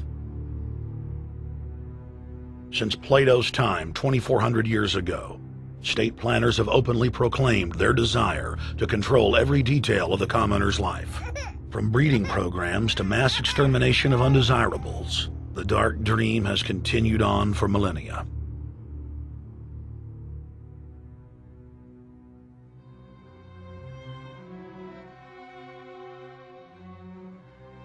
The scientific rationale for tyranny has always been attractive to elites because it creates a convenient excuse for treating their fellow man as lower than animals. Robert Thomas Malthus, famous for saying that a mass food collapse would be helpful because it would wipe out the poor. His fictional scenario would later be called a Malthusian catastrophe. Malthus is important because his ideas led to the rise of a new scientific field that would dominate the course of human history for the next 200+ years. Charles Darwin, an admirer of the Malthusian catastrophe model, developed the theory of evolution, its chief tenet being the survival of the fittest. With the help of T.H. Huxley, known as Darwin's bulldog for his strong support of Darwin's theories were pushed into wide acceptance among key scientific circles throughout England and then the world. Darwin's cousin, Francis Galton, credited as the father of eugenics, saw an opportunity to advance mankind by taking the reins of Darwin's evolution theory and applied social principles to develop social Darwinism. The families Darwin, Galton, Huxley, and Wedgwood were so obsessed with their new social design theory that they pledged their families would only breed with each other. They falsely predicted that within only a few generations, they would produce supermen. The emerging pseudo-science was only codifying the practice of inbreeding, already popular within elites for millennia. The four families experiment was a disaster. Within only 2 generations of inbreeding, close to 90% of their offspring either died at birth or were seriously mentally or physically handicapped. The moneyed class of the planet, and particularly the royal families of the world, who were already obsessed with breeding and filled with a predatory disdain for the underclass, seized on the new science and began aggressively enforcing its aims worldwide.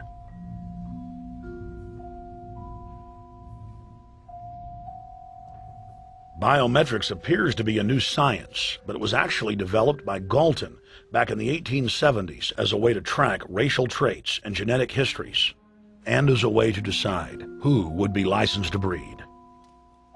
In 1904, the Cold Springs Harbor Research Facility was started in the United States by eugenicist Charles Davenport with the funding of prominent robber barons Carnegie, Rockefeller, and Harriman. In 1907, the first sterilization laws were passed in the United States. Citizens with mild deformities or low test scores on their report cards were arrested and forcibly sterilized. You're 17, aren't you, Alice? Yes, but what have you done with my folks? Well, we're trying to help them, Alice, and you too. They were taken to the hospital this afternoon. Hospital? Wasn't none of them sick this morning? We thought it necessary to present your family's case to the State Medical Commission. After an examination, they decided there was but one important action to take: to have your entire family sterilized. Why, what's that? I don't know what you're talking about. Now, in this state, we have a law which provides for such people to have an operation so there won't be any more children. I see. Now, we've placed your brothers in institutions where they'll be properly cared for. You can go back to your job soon. I'll arrange to have it held open for you. But I'm keeping my job. I'm not going anywhere. Now, you're going to the hospital too, Alice. And you mean they're going to stop me from having children ever? Exactly. I'm all right, I tell you. I won't go to any hospital. We don't want any trouble with you, young woman. If you refuse to go, the officer here will take you by force. In 1910, the U.S. Eugenics Record Office was set up. By then, the British had created the first network of social workers, expressly to serve as spies and enforcers of the eugenics race cult that was rapidly taking control of Western society.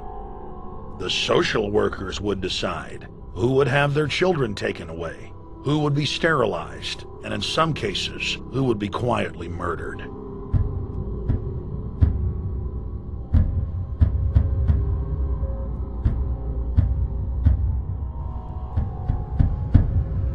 In 1911, the Rockefeller family exports eugenics to Germany by bankrolling the Kaiser Wilhelm Institute, which later would form a central pillar in the Third Reich. At the 1912 International Eugenics Conference in London, eugenics becomes an international craze and gains superstar status. The futurist and best-selling sci-fi author H.G. Wells had studied biology under top eugenicists and was spreading the new faith worldwide. In 1916, H.G. Wells' lover, Margaret Sanger, starts her promotion of eugenics in the United States. In 1923, Sanger receives massive funding from the Rockefeller family. Sanger wrote to fellow eugenicist Clarence J. Gamble that black leaders would need to be recruited to act as frontmen in sterilization programs directed against black communities. In 1924, Hitler pens Mein Kampf, or My Struggle, and credits U.S. eugenicists as his inspiration. Hitler even wrote a fan letter to American eugenicist and conservationist Madison Grant, calling his race-based book, The Passing of the Great Race, his Bible. Hitler developed the plan for mass extermination of the Jews and what he called other sub-races, as well as the handicapped from Grant. By 1927, eugenics hit the mainstream. The so-called science was aggressively pushed through contests at schools, churches, and at state fairs. Churches competed in contests with big cash prizes to see who could best implement eugenics into their sermons. Major denominations then tell Americans that Jesus is for eugenics. That same year in the United States, more than 25 states passed forced sterilization laws, and the Supreme Court ruled in favor of brutal sterilization policies. When Hitler came to power in 1933, one of his first acts was to pass national eugenics laws, modeled after laws in the United States.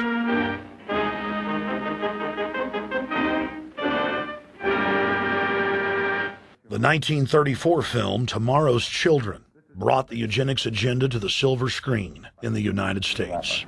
In the case of Miss Mason, I can see no reason for the operation that's been recommended. The girl is perfectly normal. She's hard-working and has a good reputation. Do you know anything about her family background? Oh, yes, Your Honor, I do. There are several other children, aren't there? Yes. What is their condition? One is a cripple. Two others might be classed as feeble-minded. Isn't the oldest son in jail? Oh, yes, I believe so. And knowing all that, you still contend that this girl should be allowed to bring more people like that into the world? She's sound, Your Honor. She's not anything like the rest. Surely she should be given a chance to work out her own salvation. I can't agree with you, Doctor. Suppose she is normal. The chances are that her children will inherit the family taint. Isn't that possible? But, Your Honor, I'm sorry, Doctor. 3 generations of unfit are enough. Petition not allowed. By 1936, Germany had become the world leader in eugenics for taking effective actions to sterilize and euthanize hundreds of thousands of victims. The big 3 of American eugenics, Davenport, Laughlin, and Goethe, were dispatched by the Rockefellers to Germany, where they advised the Nazis on the fine-tuning of their extermination system. With the strong support of the U.S. and England, Germany had gone over the edge, and tens of millions would pay with their lives. At the end of the war, the Allies protected from prosecution the very Nazi scientist that had tortured thousands of people to death. The Nazi brand of eugenics had embarrassed the elites, but they had no intention of stopping their plans. The Allies literally fought with each other over who would get top Nazi eugenicist. It didn't matter if the SS doctors had tortured tens of thousands to death. They were free to go. The Angel of Death, Joseph Mengele, and his boss, Ottmar von Verscher, were not prosecuted, and von Verscher even continued his work in Germany after the war. Eugenicists were angry that their great work had been exposed. They then scrambled to camouflage their agenda. Eugenics Quarterly became Social Biology. The American Birth Control League became Planned Parenthood. New terms like transhumanism, population control, sustainability, conservation, and environmentalism replaced racial hygiene and social Darwinism. Many eugenicists of the previous period engaged in what they called crypto-eugenics. Purposefully taking their eugenics beliefs underground, they became highly respected anthropologists, biologists, and geneticists in the post-war world.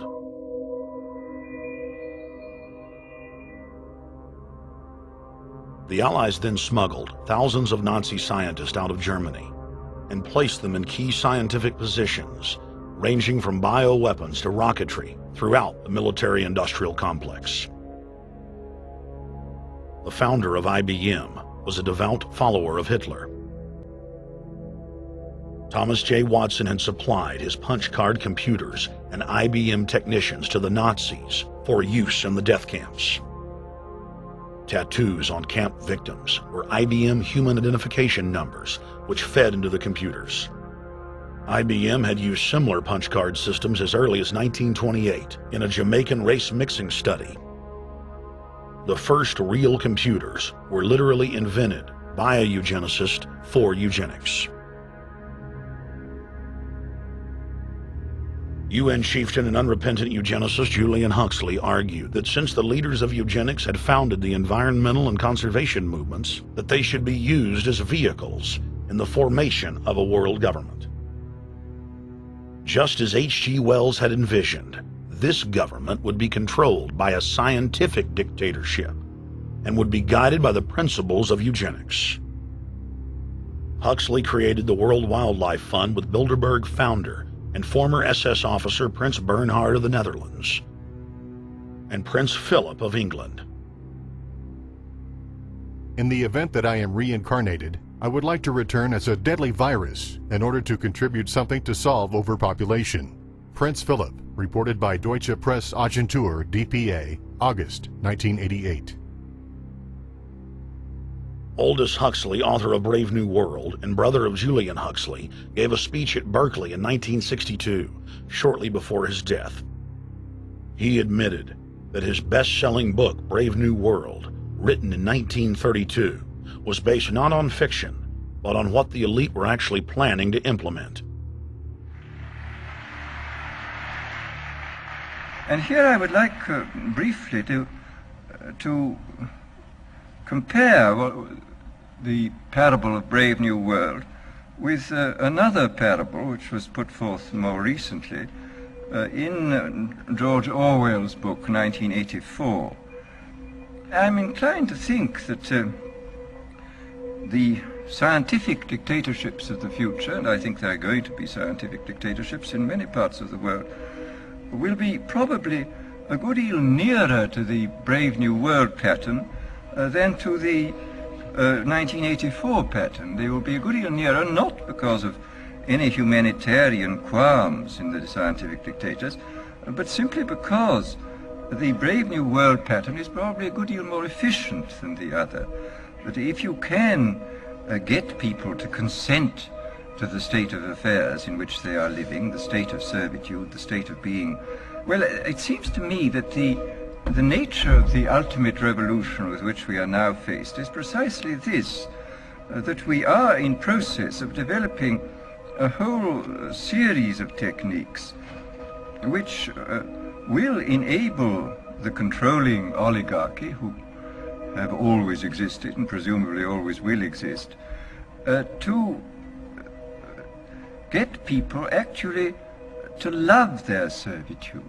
People can be made to enjoy a state of affairs which, by any decent standard, they ought not to enjoy. And these methods, I think, are a real refinement on the older methods of terror, because they combine methods of terror with methods of acceptance. But then there are various other methods which one can think of. There is, for example, the pharmacological method. This was one of the things I talked about in Brave New World. And the result would be that I mean, you can imagine a euphoric which would make people thoroughly happy even in the most abominable circumstances. I mean, these things are possible.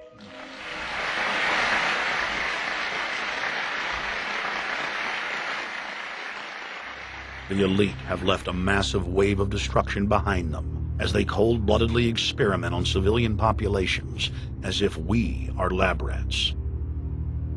A string of congressional investigations has uncovered more than 20,000 secret tests that were carried out against the American people between 1910 and 2000. One well-known eugenics study, the Tuskegee Syphilis Project, killed hundreds of blacks and spanned 40 years until whistleblowers exposed it in 1972. From 1943 until present, the British have tested lethal nerve gas on their own personnel, on land, air, and sea. Many died instantly. Still others died grueling deaths over several years. The federal government commissioned secret radiation experiments on thousands of non-consenting patients. Hundreds of hospitals in the U.S. injected healthy men, women, and children with uranium and plutonium at dosage levels ranging from non-therapeutic to lethal, killing many of the test subjects. Pregnant wives of GIs were given vitamins by base doctors that actually consisted of highly radioactive uranium-239 and plutonium-241, resulting in violent miscarriages and the death of the mothers.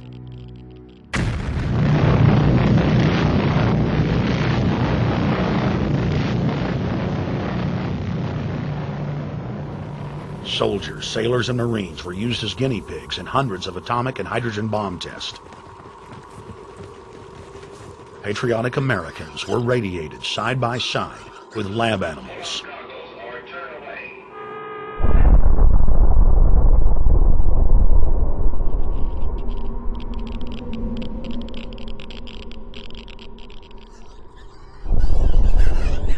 Pilots were forced to repeatedly fly through mushroom clouds of DNA-destroying radiation.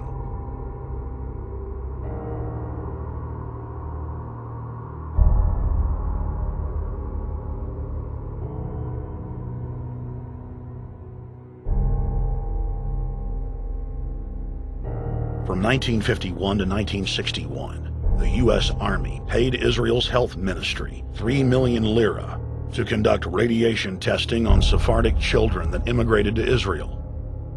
The government-run public schools would tell the children that they were going to get a medical checkup and that they were receiving an X-ray.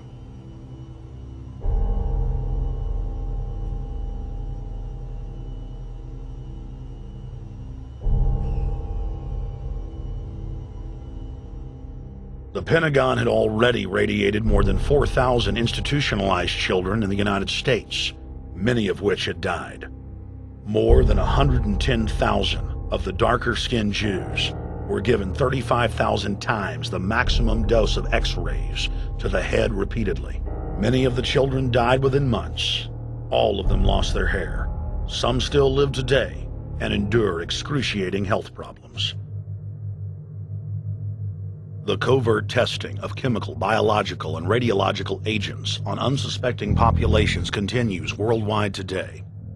From 1940 to 1979, the vast majority of the British population was sprayed by aircraft more than 2,000 times with deadly chemicals and microorganisms without ever being told. In 1968, the Pentagon tested a deadly bioweapon on New York subways and placed personnel in local hospitals to monitor the effects. Aggressive sterilization of men and women continued in many states until the mid-1980s. The United States and England are currently testing pesticides and highly toxic experimental drugs on tens of thousands of healthy foster children, many of which die as a result of the experiments. Prisons across the nation have forced inmates to participate in grisly experiments, ranging from pesticide studies to having tablets of dioxin sewn into their backs. Gradually, by selective breeding, the congenital differences between rulers and ruled will increase until they become almost different species, a revolt of the plebs would become as unthinkable as an organized insurrection of sheep against the practice of eating mutton. Bertrand Russell. H.G. Wells, Aldous Huxley, Bertrand Russell, and hundreds of other eugenicists constantly bragged about how the establishment believed themselves to be a separate, more advanced species than the common man. Top eugenicists were bold enough to admit that their real goal was not improving the heredity of the commoner, but to further dumb them down so that they could be more manageable. Nobel Prize winner Russell wrote at length about how vaccinations filled with mercury and other brain-damaging compounds would induce partial chemical lobotomies and develop a servile zombie population. Diet, injections, and injunctions will combine from a very early age to produce the sort of character and the sort of beliefs that the authorities consider desirable, and any serious criticism of the powers that be will become psychologically impossible. Bertrand Russell.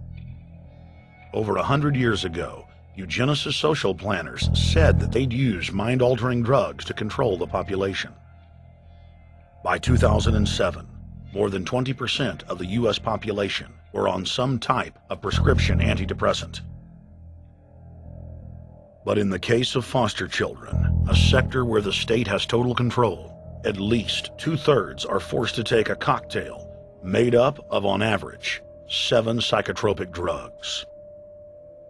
Chairman of the Texas Society of Psychiatric Physicians, Joe Burkett, testified before the State House Select Committee hearing on psychotropic drugs in foster care and shocked the public when he said that 2/3 of foster children in Texas had been placed on psychiatric drugs because they were very, very sick from a bad gene pool. A lot of these kids come from bad gene pools. They don't have stable parents making good decisions. Besides the gene pools, they've then been traumatized by abuse, neglect, and problems, and then they've been traumatized by separation, and all those things predispose to mental illness. The Western world is now implementing eugenics pre-crime policies. Fetuses are now being pre-screened according to family histories of crime. From Portland, Oregon to London, England, Child Protective Services are enrolling newborn children into criminal databases at birth and forcing them to attend probation hearings at age 2. The overlords of scientific dictatorship are ruthlessly prosecuting a war on our most defenseless. In December of 1974, the U.S. government made Third World population reduction a central national security issue. The operation plan, titled National Security Study Memorandum 200, was simply a regurgitation of the British Commission on Population created by King George VI of England in 1944, which openly stated that populous Third World nations posed a threat to the international elite's monopoly of global power. The Kissinger-authored U.S. plan targeted 13 key countries where massive population reduction was called for.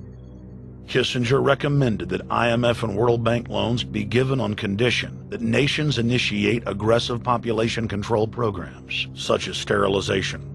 Kissinger also recommended that food be used as a weapon, and that instigating wars was also a helpful tool in reducing population. In 1972, the Nixon White House also implemented a eugenics policy which was directed by George Herbert Walker Bush, then United States Ambassador to the United Nations. Bush advised China on the formulation of their one-child policy and directed the federal government to forcibly sterilize more than 40% of Native American women on reservations. The Bilderberg-dominated Club of Rome advocated environmentalism as the best front to implement population reduction. Western populations would accept serfdom if it was packaged as saving the earth.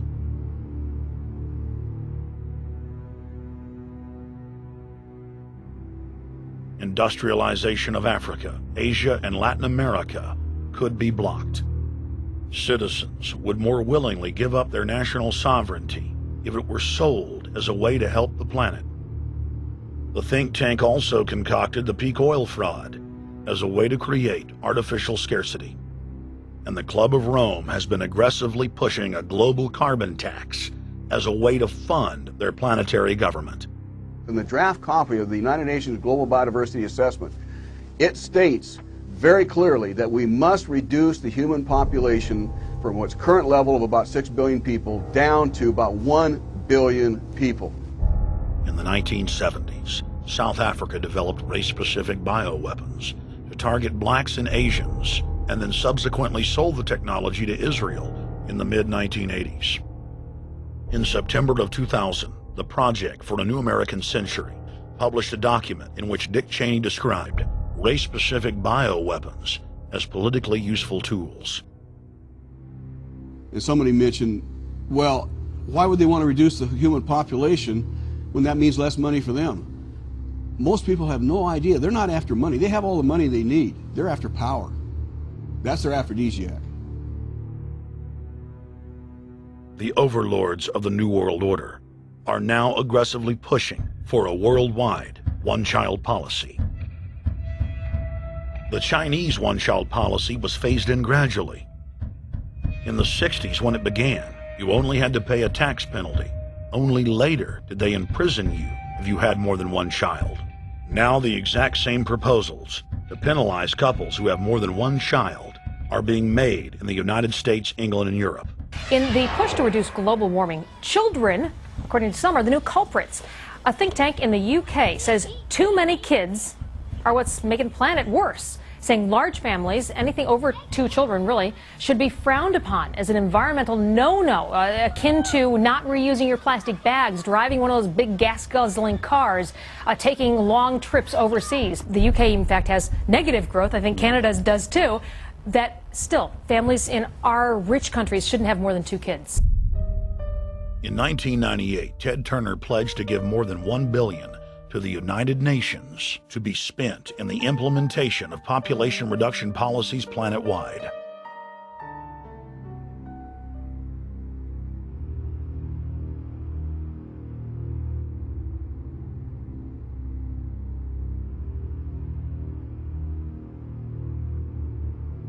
In 1999, the Bill and Melinda Gates Foundation gave $2.2 billion to Planned Parenthood, the United Nations Population Fund, and other population reduction groups. By 2007, the Gates had given more than $30 billion, almost exclusively to population control groups. The controlled corporate press cynically reported that the Gates were giving the money to help third world children. Bill and Melinda Gates were dethroned as the world's most generous philanthropists when their friend and fellow population reduction enthusiast, Warren Buffett, gave $37 billion to fund an army of population control groups. And I actually think the world will be much better when there's only 10 or 20% of us left. Dr. Eric Pianka. Prominent University of Texas biologist Dr. Eric Pianka, while receiving an award from the Texas Academy of Science, said that the worldwide AIDS pandemic was, quote, no good, it's too slow, and went on to laud the virtues of Ebola because it would kill 90% of the world population quickly.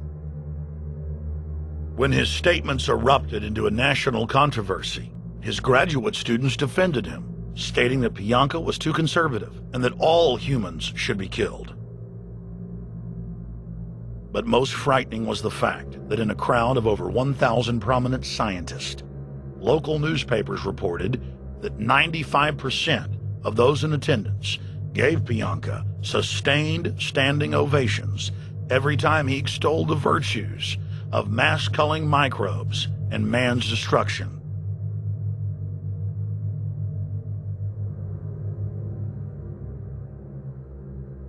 China was able to turn the corner and become the leading world superpower because they have a police state and they are able to force people to stop reproducing.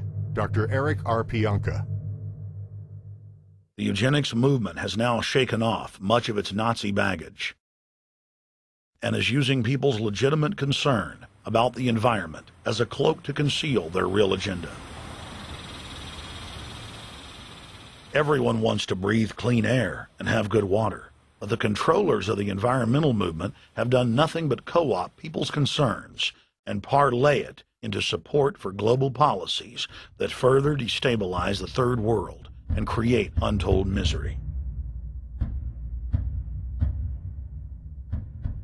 Phony environmental and conservation groups are now the biggest private landowners in the world. They lobby government to take property away from local populations, only to develop it themselves later. When the U.S. military dumps millions of gallons of nerve gas on the east coast of the U.S., they don't say a word. Thousands of companies are creating transgenic cross-species hybrids, splicing plants, animals, and insects, and releasing the new organisms into the global biosphere, vandalizing the very genetic code of the planet. And large environmental organizations do nothing. The corporate elite of the planet intensified their push for a global taxation system with a year-long build-up to the live Earth hysteria held on July 7th, 2007 on 7 continents. World leaders announced that saving the Earth was the new organizing principle for humanity and hailed it as the planet's new religion. They claimed that CO2, which plants breathe, was killing the Earth, and that we must reduce the number of children we have to curtail our carbon footprint. Countries across the world marked the day by passing new carbon tax schemes and raising taxes on gasoline, natural gas, and electricity. It is a scientific fact that the sun is the main driver of planetary climate, and the measurements are clear. The sun is becoming hotter, brighter. It has been slowly increasing thermal output in the last 100 years, causing warming not just on Earth, but throughout the solar system. But the scientific facts and even the order of the planets didn't matter to one of the chief organizers of Live Earth, David Mayer de Rothschild, heir to the British arm of the Rothschild fortune, when we spoke to him. When I called Rothschild on the order of the planets, he just laughed, thinking the audience wouldn't get it. He continued to count on the population's ignorance and claimed that the global warming lobby has nothing to do with carbon taxes. I guess he hadn't spoken with his good personal friend, Al Gore.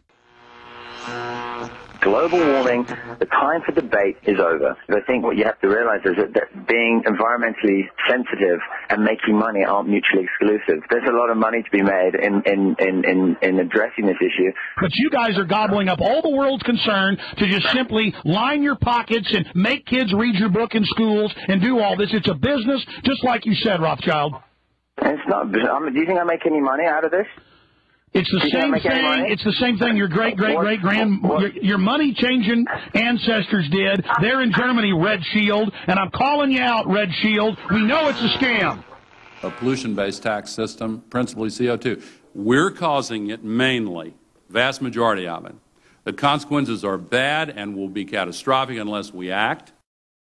The polar ice caps of Mars are receding at several miles a year, much faster than ours, and that the moons of Saturn and Jupiter are melting. In fact, several of their moons were ice and are now liquid seas. Now, how are SUVs causing that, David Rothschild? That's because those planets are closer to the sun, my friend. No, Jupiter and Saturn are not closer to the sun. Neither is Mars. Yes, sir. I think you'll find, right, that the very simple matter, and what I wanted to say, and this is my final point, forget your taxation theory, because actually it's not taxation. Put a price on the carbon. A tax is the best way. Cap and trade can also do it. If there were a carbon-based tax, would there be a need for an economy-wide cap and trade system? They are not either or. We can do both. I am in favor of both.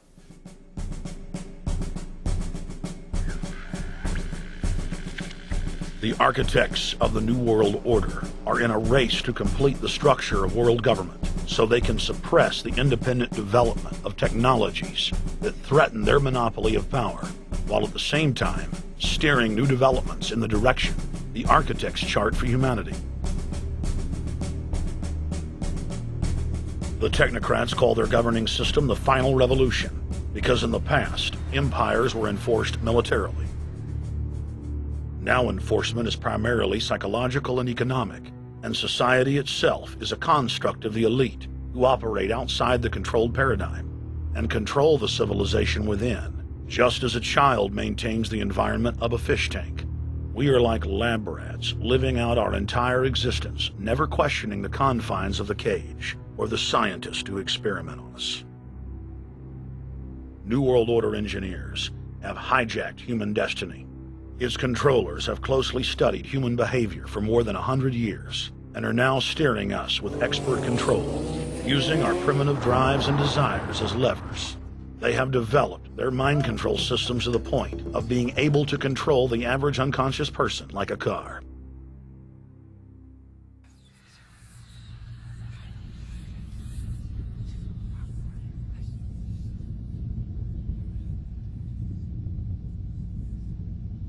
Eugenics dominated the 20th century. Its ruthless spirit has now metastasized into the fields of genetics, nanotech, and robotics. But that's not surprising. From their inception, all three disciplines have been dominated by eugenicists. The billionaire founder of Sun Microsystems, Bill Joy, courageously went public in 2000 to warn of a cancerous consensus among the technocratic elite that at best humanity would be completely enslaved by the year 2030, and at worst, mass extermination of everyone but the elite would take place. A who's who of the techno-elite are members of what is known as the transhumanist or post-humanist movement. Many of its adherents see only the beneficial aspects of technology's exponential rise, like bringing sight to the blind, sound to the deaf, and longer life for all. But what many of them don't know is that master eugenicist Julian Huxley founded transhumanism, and that society's controllers openly admit that the new system is designed to progress into absolute tyranny.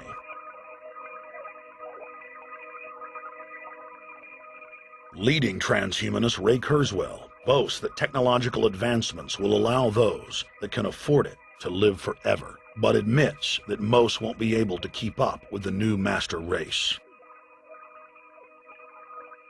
The drive for world government is now all about who will control and have access to radical life extension systems. Biological evolution is too slow for the human species. Over the next few decades, it's going to be left in the dust. Transhumanists believe that they will attain the fountain of youth by merging with technology. Now, it may be within their reach. Decades ago, transhumanists said that if you did not accept augmentation or enhancements, you would no longer be able to get jobs. And now it's happening today. The elite who occupy the commanding heights of digital reality are suicidal nihilists. Suicidal nihilists know that there is no longer any substantive purpose to their willing, but they would always prefer to go on willing than not to act at all. They can very happily ally themselves with the notion of nuclear holocaust or perfect exterminism. Technology has become so powerful in its capacity for destruction that free humanity cannot afford to let psychopathic technocrats with delusions of grandeur repeat the mistakes of their forebears, because it is highly probable that this time they may destroy everything, including themselves in their mad rush for godhood.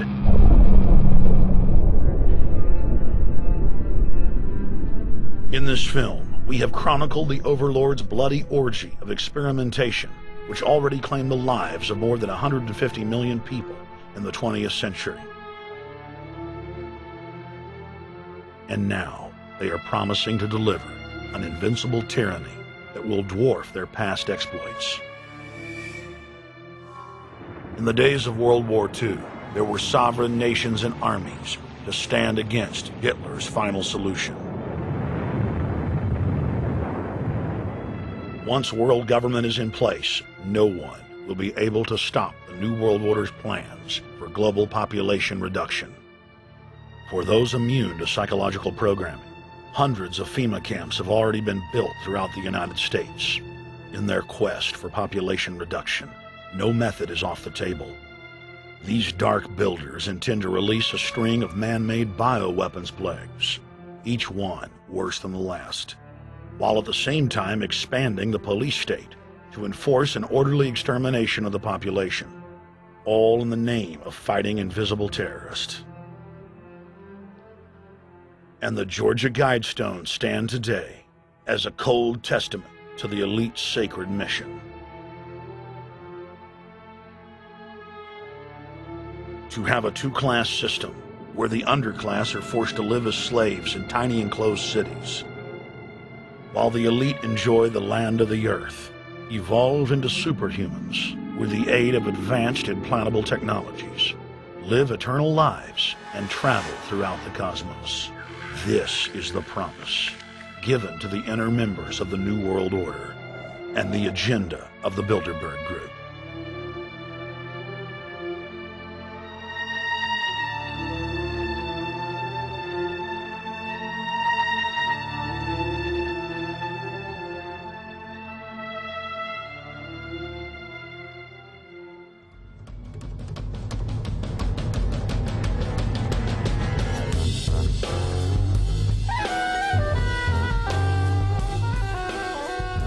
In 2007, Jim Tucker continued his 30-year quest to expose the globalist by traveling to Istanbul, Turkey, the site of Bilderberg, 2007.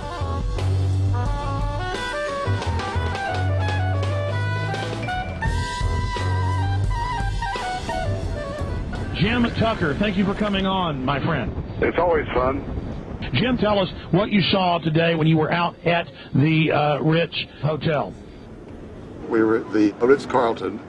It looked like a typical Bilderberg scenario. They had the armed guards all around the place. They had platoons of cops in formation waiting for disbursement. They also had cops all the way around the building, and they had all those high-tech things where every member can hear whatever's spoken in any language, instantly translated into his own language, so they can keep up with it.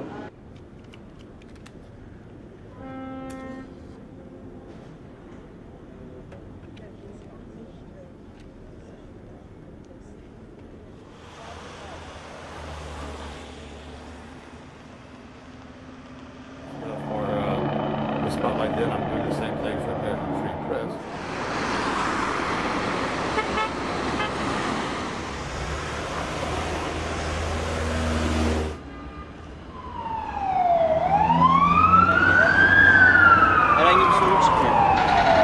Is the hotel open? Çünkü İngilizce bilen var mı? Ben bilmediğim için. Let's just ask him directly.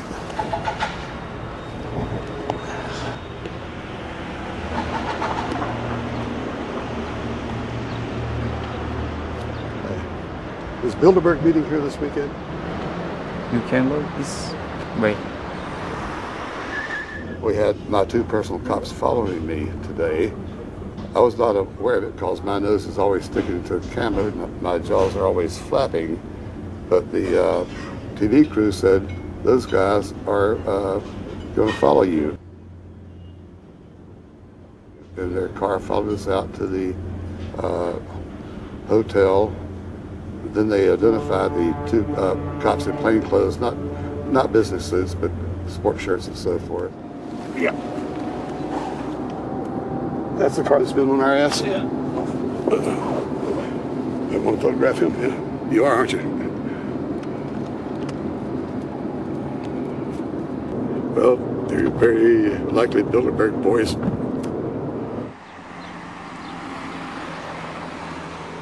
John Elkin, owner of Fiat and a fellow Bilderberger, thought that they could take a stroll off the grounds without being noticed by the commoners. I was thinking about that.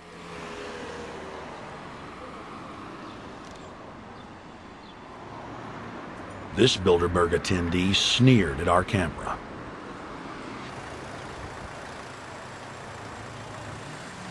This carload of kingpins gave the media a murderous look and seemed shocked that they would dare point a camera in their direction.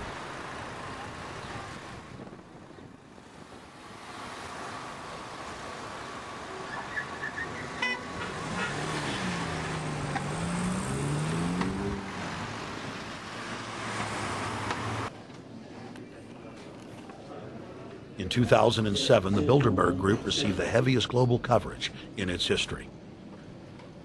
Jim Tucker witnessed press conferences attended by hundreds of members of the media and a new generation of info warriors, like reporter Paul Dornanu of Romania, are tracking the elite, no matter where they hide.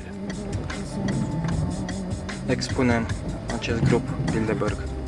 Now, Jim, my governor, Rick Perry, it's in the front of the Dallas Morning News. The headline reads, Texas Governor Rick Perry to attend Bilderberg. What does it mean to have the governor of Texas in the Dallas Morning News just admitting he's going to Bilderberg Group?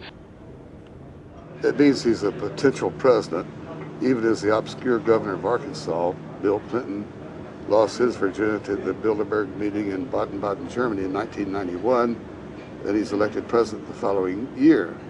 Now, if he goes nowhere in a run for the White House in the years ahead, they'll drop him like an old shoe.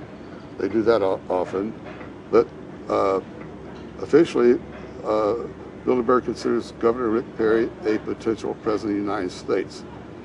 Yes, it's a violation of the Logan Act, for which Bill Clinton's White House was fined $300,000, which means the taxpayers paid it. When Perry returned to Texas from Istanbul, we were determined to hold him accountable for his treasonous actions.